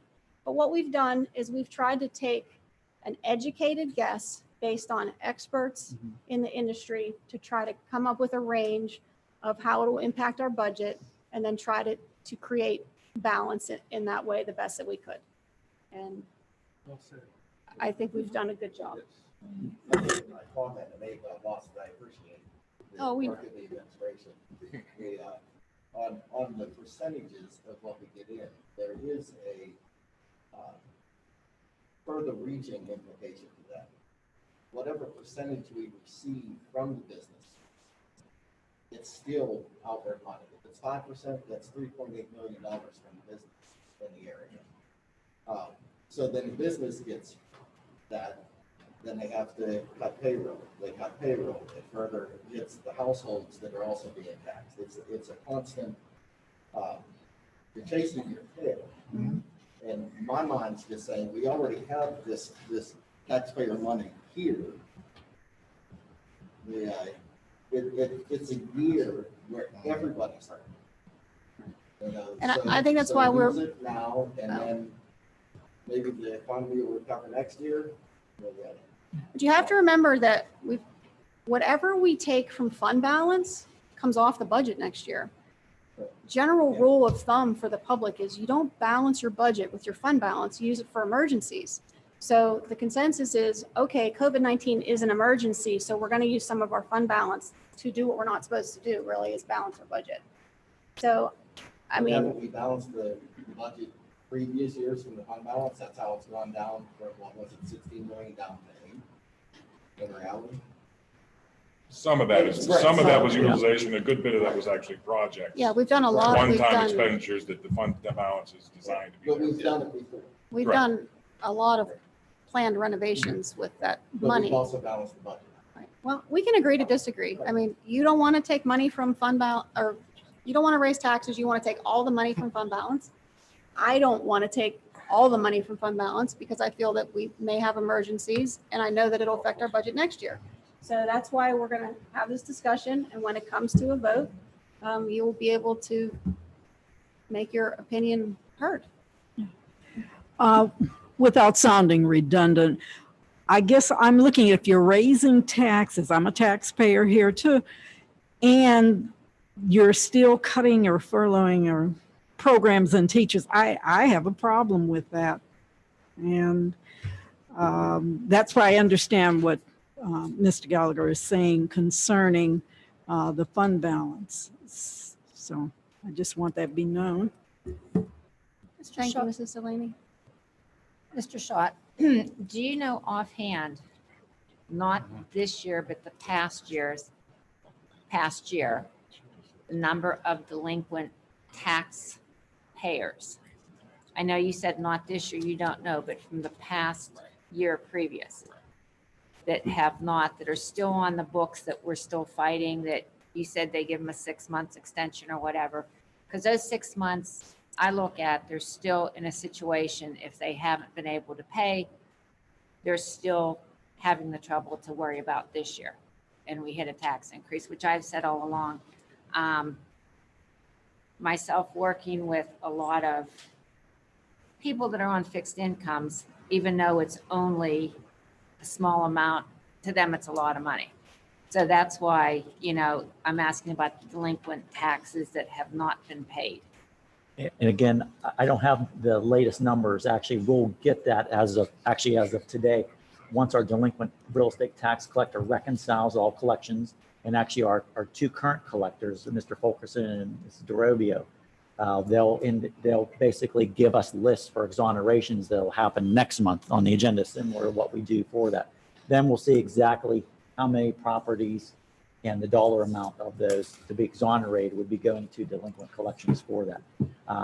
Typically, I request early July, once I have that information, for them to provide a report, because I need to make some various adjustments to our financial statements based on those numbers that are out there. But one of the things we do that is very unique in terms of school district is that we do provide an extra 6 months of collecting that penalty, as opposed to turning it over immediately to delinquent real estate tax collections, which almost immediately, based on the type of property, not all properties, results in liens on those properties. So we have been doing that for quite a while. And I want to say we're probably one of the only school districts that actually does that. So we actually do provide some additional time for our folks to pay them through prior to the end of June 30th for that. Thanks.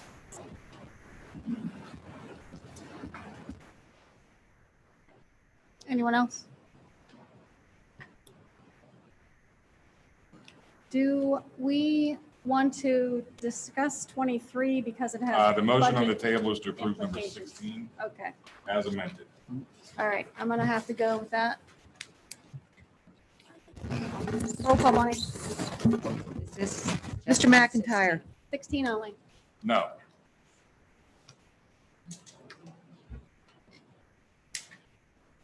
Mr. Ritter. Aye. Mrs. Warning. Mrs. Warning. I hear you. Okay. Can I just have clarification? Are we voting to increase the taxes now? Yes, ma'am. No. No, she says no. Mr. Williams. Mr. Caleri. Aye. Mrs. Cerrucci. Aye. Mrs. Delaney.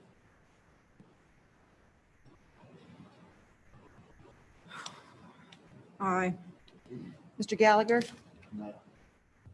Mr. Gottman. Aye. Motion carries. Okay, I would like to move to item 23 only. We pull out item 23, which is approval of athletic training services with Allegheny Health Network. Is there a So moved. motion to approve? Hold on one second. Motion by Mr. McIntyre, second by Mr. Gallagher. Okay, I'd like to open this up for discussion.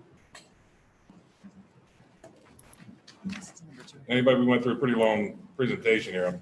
All right, I do Anybody have some wanna bring comments. anything up, or- Does anybody have comments before me? Because I've been talking an awful lot. Sure, I'll be happy to go. I think it's terrific that we have two wonderful choices that we can choose from here. As terrific as the offer is from Allegheny Health Network. We have demonstrated a wonderful servant that's been here for 15 years.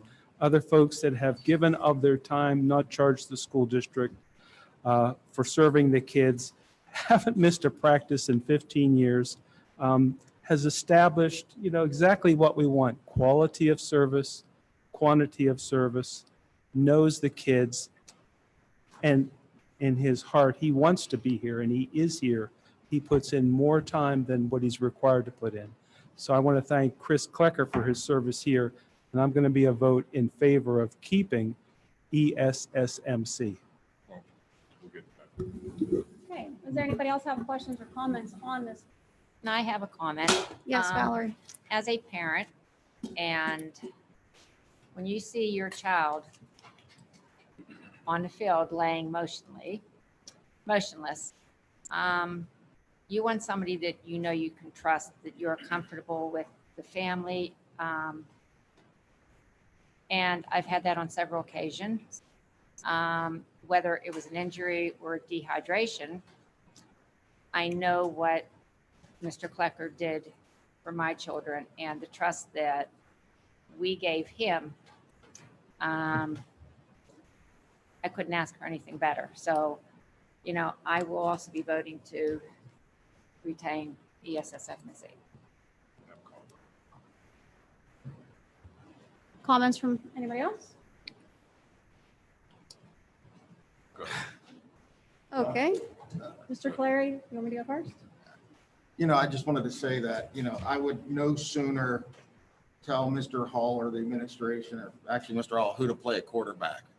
I'm not going to go against, I'm not inclined to go against their recommendation for who they want to be their athletic trainers. I have full faith that the research was done.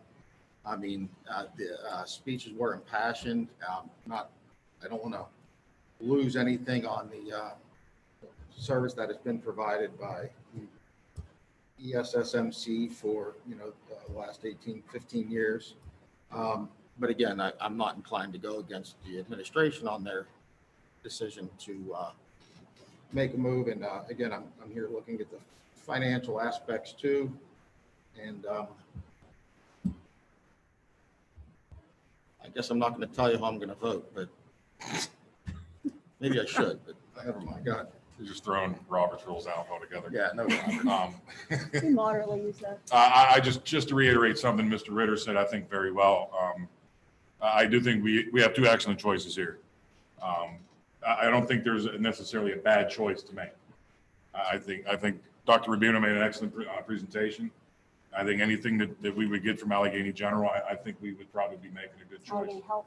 I'm sorry, Allegheny Health Network. I apologize. And again, I thank you. Personally, I think what you're offering is substantial, and I think it would be a great service.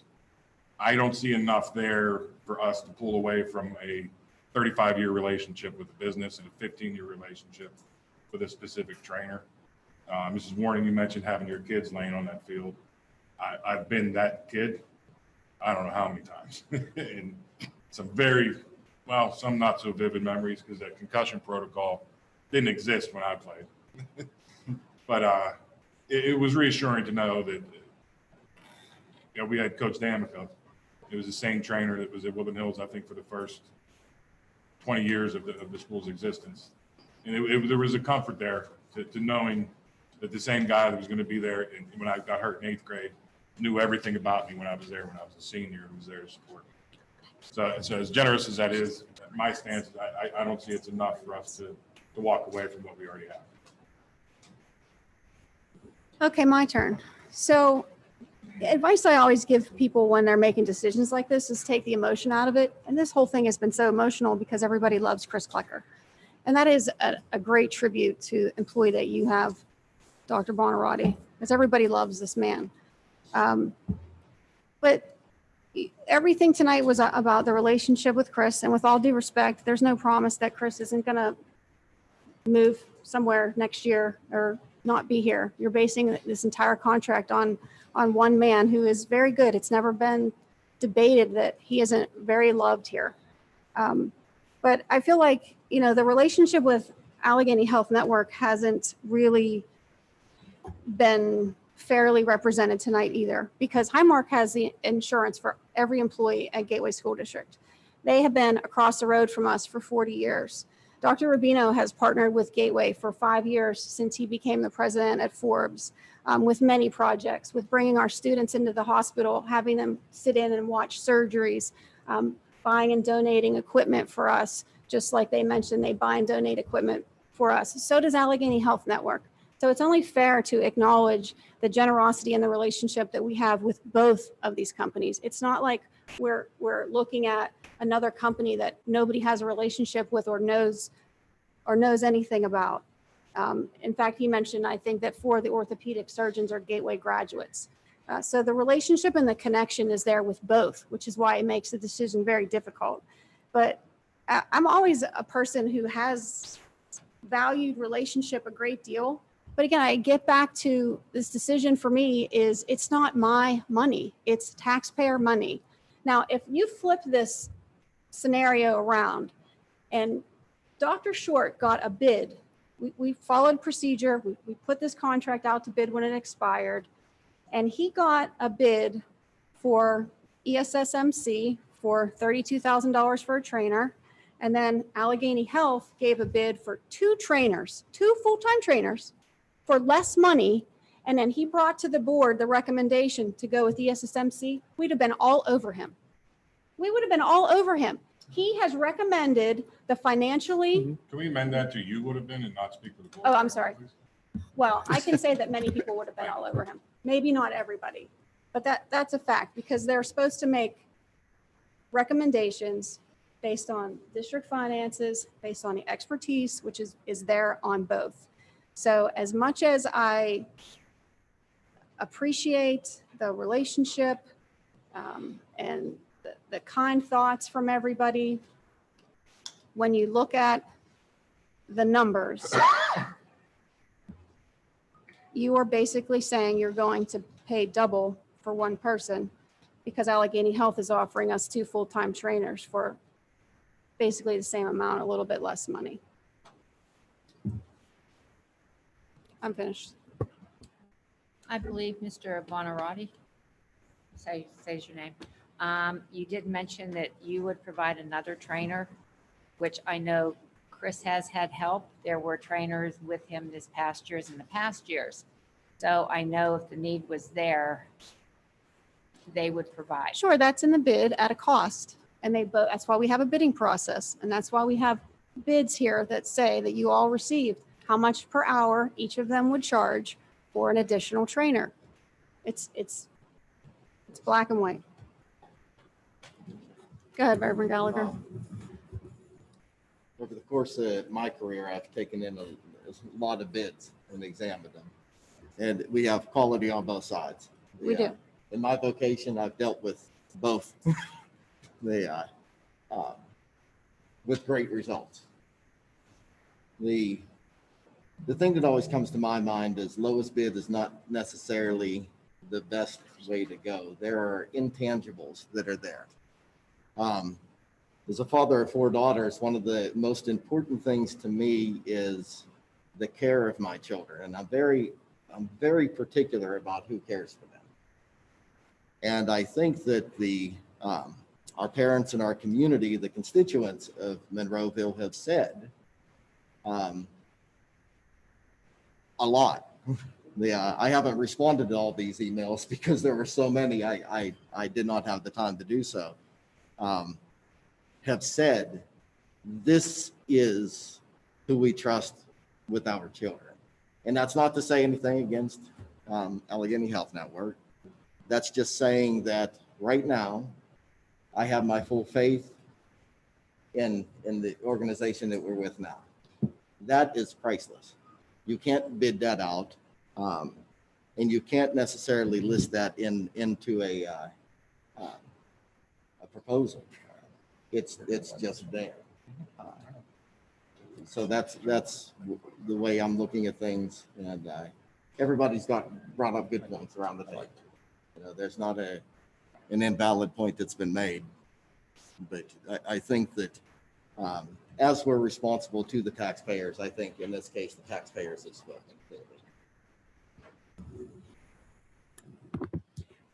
Yeah, I just want to say again that the arguments on, and I won't even say arguments, but both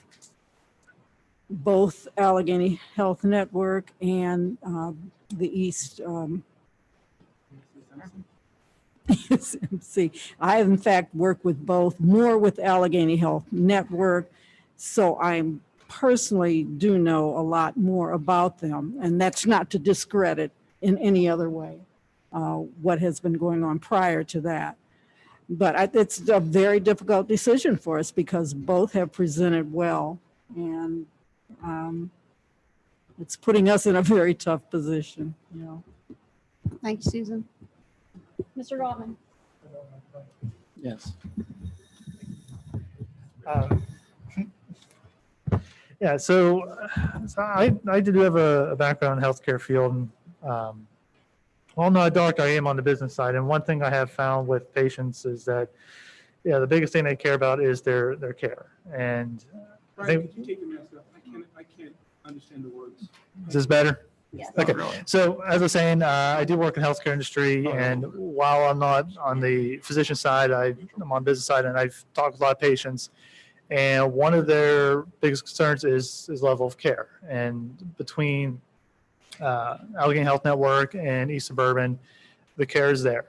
No matter which one we go with, our students will be taken care of at the highest standards. And with Allegheny Health Network and Ford's being here in Monroeville for the last 40 years, I mean, I loved having a relationship with them. You know, I welcome relationship, you know, what we've been doing thus far, you know, continue it. I do want to expand on that. However, with East Suburban, when we signed on with them day one, Chris wasn't with them. And even after the first contract, there was a reason we kept going with that contract. And once Chris came in, it just continued the excellence that we received. So, I mean, after 30 some years, it would seem odd to just switch. I mean, Mr. Gallagher had a great point in, you know, cheaper may not always be better. But I do, you know, just want to, no matter who we go with, you know, our students' health is at the forefront. And I do trust both organizations to have that standard and take care of our students.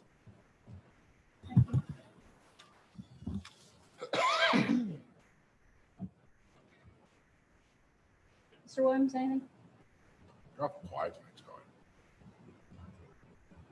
Either way we win, we're going to be on the winning end here with either organization that we choose tonight. I think it just comes down to money for one, you know, which one. And like I said, either way we win. We're on the winning end. Okay, let's call the question. This is for number 23, Bonnie, approved athletic trainer for Allegheny Health Network. Okay. Mr. Ritter? No. Mrs. Warning? No.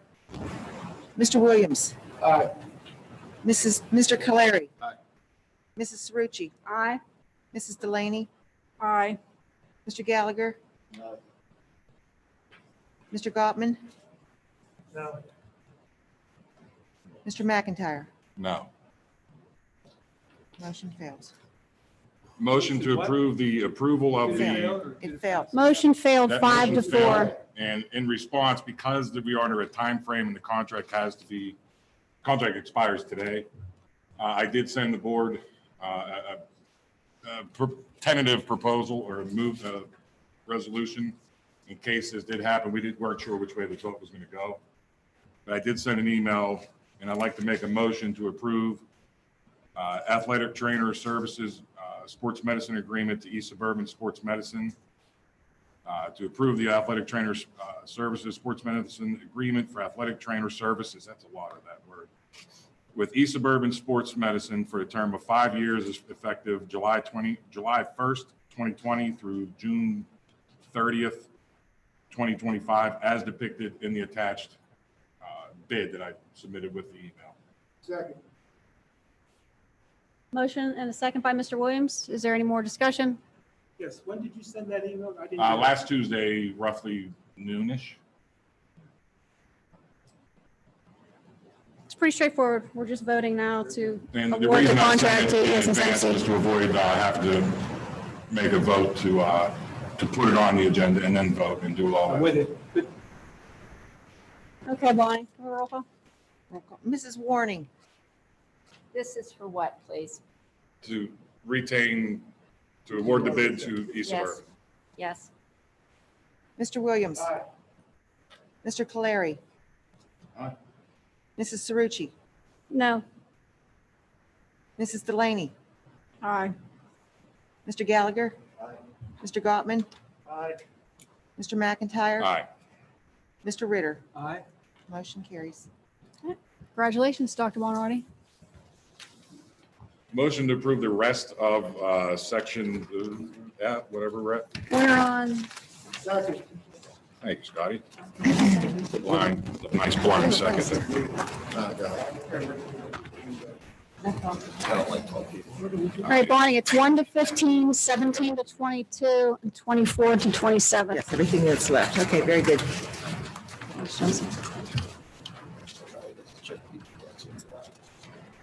Are we ready for a roll call? Do we have anything? Is there any discussion? We have One a, quick discussion. I'm gonna vote no on 17-1A. we're not voting yet, sir. This is This is a discussion. This is a motion and a second to approve discussion before we call the vote. Is there any more discussion on any of the other items before I call the vote? Yes, this is a discussion on what we're about to vote on. Okay. Okay, yeah, so I'm gonna vote no on the 17-1A again, Paul, because I just don't understand how and why the school district could accept and pass through gambling tax funds. I know you've explained it to me clearly many times, and I just clearly don't get it. So I'm gonna vote no on that slice again. I think that they need to find a different way to pass through gambling funds rather than us sully our hands here at the school district with those. Thank you. Anyone else have any questions on any of these items? Okay, go ahead. Roll call. Mr. Williams. Mr. Caleri. Aye. Mrs. Cerrucci. Aye. Mrs. Delaney. Aye. Mr. Gallagher. Mr. Gottman. Aye. Mr. McIntyre. Aye. Mr. Ritter. Aye on everything except 17-1A. We can sit down with her again, Paul. Mrs. Warning. Aye. Motion carries. Thank you. Moving on to section G. Resolutions by board members. Mr. Yes, McIntyre. making a motion to approve the resolution. I don't want to read all this after the end of this meeting. It's in front of everybody. The resolution as follows. Can you summarize it? Summarize basically everything we just agreed to take out of fund balance today, which I'm not going to make Mr. Schott pull up because it's just getting ridiculous. Every dime we pulled out of fund balance today, we are requiring administration to present cuts to balance, to bring that back out of next year's budget to prevent adding that to a deficit, creating a deficit before we even start the budget for the following year. Is there a second? I believe it was. Second by Mr. Ritter. Questions, comments for Mr. McIntyre or discussion? I just like to say, I'm particularly happy with the process that this resolution has gone through. I brought it up at a study session. It was not an easy setup in the auditorium. I think we managed to hammer a lot of questions, disputes, misunderstandings out about it.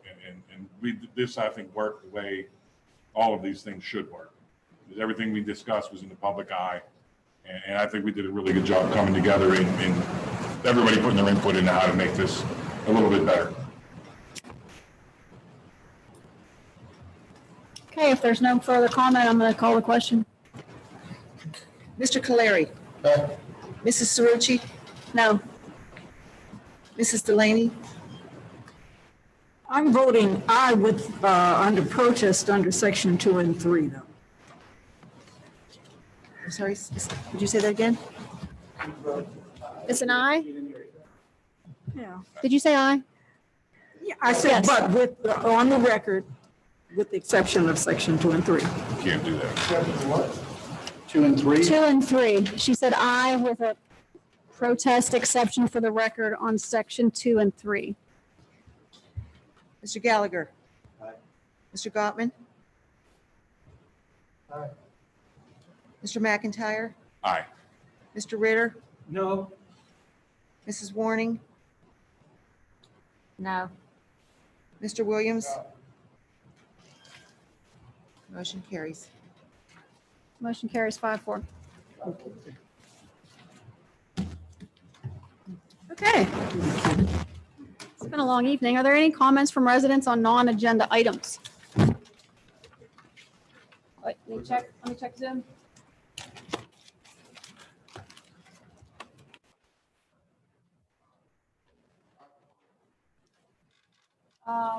I have a request for you to put the agenda back on the Zoom screen, please. I don't know when that came up.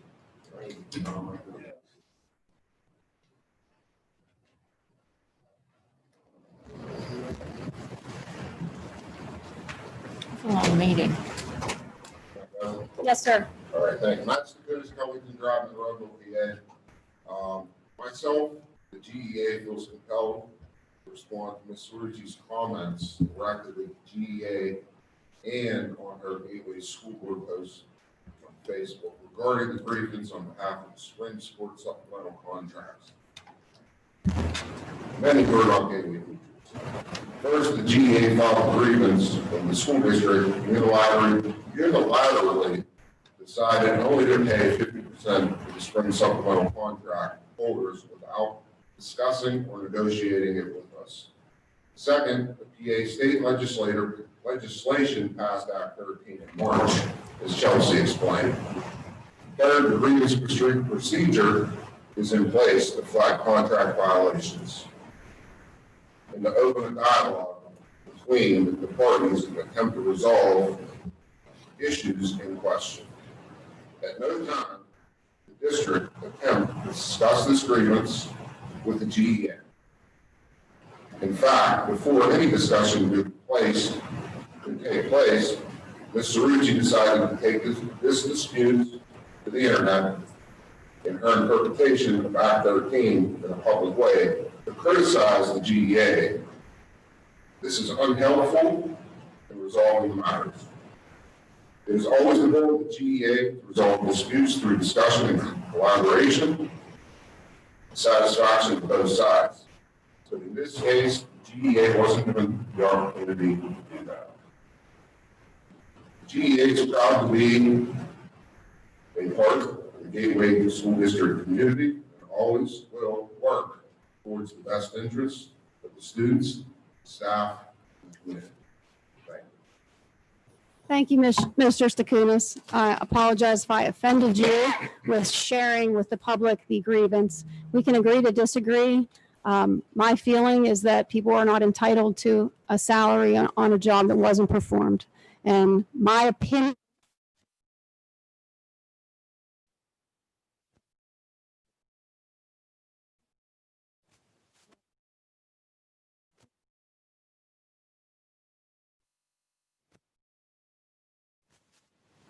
to share that with the public, as I verified that with our attorney prior to sharing the grievance.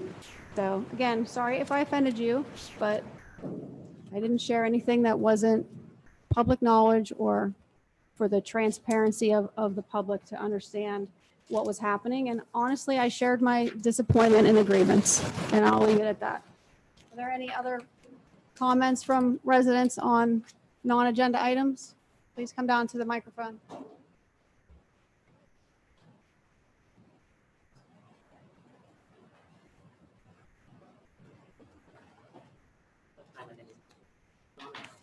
We'll go with you. Baxter, and I am with it for Main Street in Pitcairn. And I just want to clarify some things that were said incorrect about the language kind of thing. I know it's been decided and nothing to change it, but it's not true that students are always given the opportunity to take a language. In 8th grade, the requirements have recently been changed that makes it harder for a student to take a language in 8th grade, which there's only 4 years of high school. We have 5 years of a language program. Obviously, enrollment is going to go down at level 5 if you're not allowing eighth graders to take a language. When I was in eighth grade, the requirements were a little bit easier to take a language. More people took a language. As a matter of fact, in my year of 2018, Latin had the highest enrollment on level 5 languages. The requirement has now been changed that requires students to take a reading class in 8th grade that they weren't normally required to take, which as of course is just going to draw it down. And also, students can't take Latin or German or Spanish or French, any of the languages their senior year because of requirements to take economics and civics, which social studies is the only other class other than English that requires 4 years of credit throughout the entire time. Yes, math and science do, but you get to trade off 4 and 3, depending on how you choose. And I just know discussing a lot of people that econ is not like a lifelong skill. I can't put that on my resume that, oh, I passed an econ class. However, the language certificate that I got from Gateway, I can put that on my resume saying, oh, you are proficient in this language. You know what you're doing. And I use it to get college credits in school on top of it. And it's just a little disheartening that, like, I'm glad that Chris is here. That's a fantastic thing that he's still here and staying. But we debated so hotly on one person and he was brought up. And we talked about that for an hour and a half, and rightly so. We did not debate that long about the language teachers and programs, like they're actual people. It just feels like the jobs were just cut without thinking of the individual person and not the program as a whole. And you need to think about both. Like, it's because of these individual teachers that we have that the program is what it is. And it just doesn't feel like people put so much emotion into athletics as they should, because that's what they're passionate about. But for every person that's passionate about athletics, there's also people that are passionate about our language department and the education, and that it just seems like we cut school programs in a quick vote that took 5 minutes, where we debated an hour and a half to change athletic directors. Nothing was even being cut. And it just feels disheartening that more emotion seems like it was put into something that wasn't going to change, as to something that now we're losing teachers who put effort in their entire time. Like my 5th year of taking a language at Spanish 5, I was 1 foot out the door ready to graduate and express an interest in Latin. And the Latin teacher took his time, like, oh, you know, here's a book of things that I wrote down to help people if you would consider to do this in college. Like, you're not going to get things like that if we cut these teachers. Even if you could bring in someone that can teach multiple languages or do it online, it's because of these specific people, just like the athletic department is. It's because of those specific people that make it up and give people a passion for it. It's these specific teachers that we have that made this department what it is. And I hope that someday in the future, they could be brought back if it's allowed for. Thank you. Thanks, Dylan. It might make you feel a little bit better, Dylan, to know that we received an awful lot of emails about the languages too. We did. But your comments were very well received. Thank you.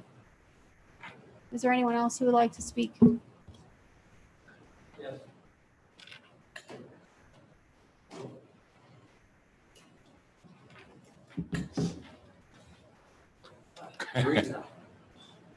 Grant Sample, Monticello Drive in Rowville, Pennsylvania. I just want to reiterate a little bit what Matt Stakunas said. We always welcome discussion, dialogue, and I think we do a great job with the administration in doing so, and I welcome that with the board moving forward. If there was a concern, if there was an issue, talk to us about it. Please bring it up. We could have had a discussion about any number of things, including this supplemental issue, and I'm sure we would have been willing to work with you. But a unilateral decision made without even a discussion, when it is contractual and it's the law, Act 13 was the law. You can't just arbitrarily change the law. So I would just welcome in the future, let's have a discussion. Call me, talk to me, talk to Matt, talk to any one of the GEA members that are here to hear and listen to everything. So I would just welcome that in the future. Thank you. Thank you, Mr. Sample. I will take your comments about the discussion to heart and Thank try you. to do better at having those discussions with you. As far as Act 13 being into law, sir, there was some discrepancy over supplementals. So I don't And that want was you to, part of it, Grant. It wasn't just a unilateral decision. We didn't just say, hey, you know, we're only going to pay half. We weren't sure if we were going to be obligated legally under the wording of that, whether we were obligated to pay it at all. We agreed as a board to pay half pending what we heard back from the state. And as of now, we still don't even think have heard anything back because they've been so swamped. And the board has since then decided, I don't think we can not pay this. It seems like it's probably going to come back to the state that we would have to. It was certainly not any attempt to cut you guys out of any conversation, out of any kind of a loop. We were just waiting on a legal opinion. I did mean to say something about saying giving it back. I mean, Mr. Ritter, you coached, I believe, track with Tom Buck, right? Say it again? You volunteered for track with Tom Buck, right? Yep. Okay. I mean, the amount of time and our own money that we put into coaching and the donations that we give on our own that are free of charge. I mean, I've coached cross-country for middle school for 10 years now. The amount of money, my personal money I've spent over time for pennies, really, when you think, I don't do it for money. I mean, so I just wanted to put that out there that it's not about the money in any way, shape, or form. In fact, I was very disheartened that we couldn't have a season. I mean, very upset. I'd like to hear that. Most parents don't know how much time teachers put in, coaches, and everybody else. I mean, this is a labor of love. I mean, the athletic trainer, we just saw that here. So, thank you. But I didn't mean to respond to you down there. Thank you. Thank you, Mr. Sample. Is there anybody else? Okay. There's no pop quiz? There's no pop quiz. It's been a very long, hard road these last few months. I think it's been a long meeting tonight. If everybody's okay, I would like to seek a motion to adjourn. Second. So moved. Moved by Mr. Clary. Is there a second? Second by Mr. Williams. All those in favor say aye. Opposed, same sign. We're adjourned. Thank you, everybody.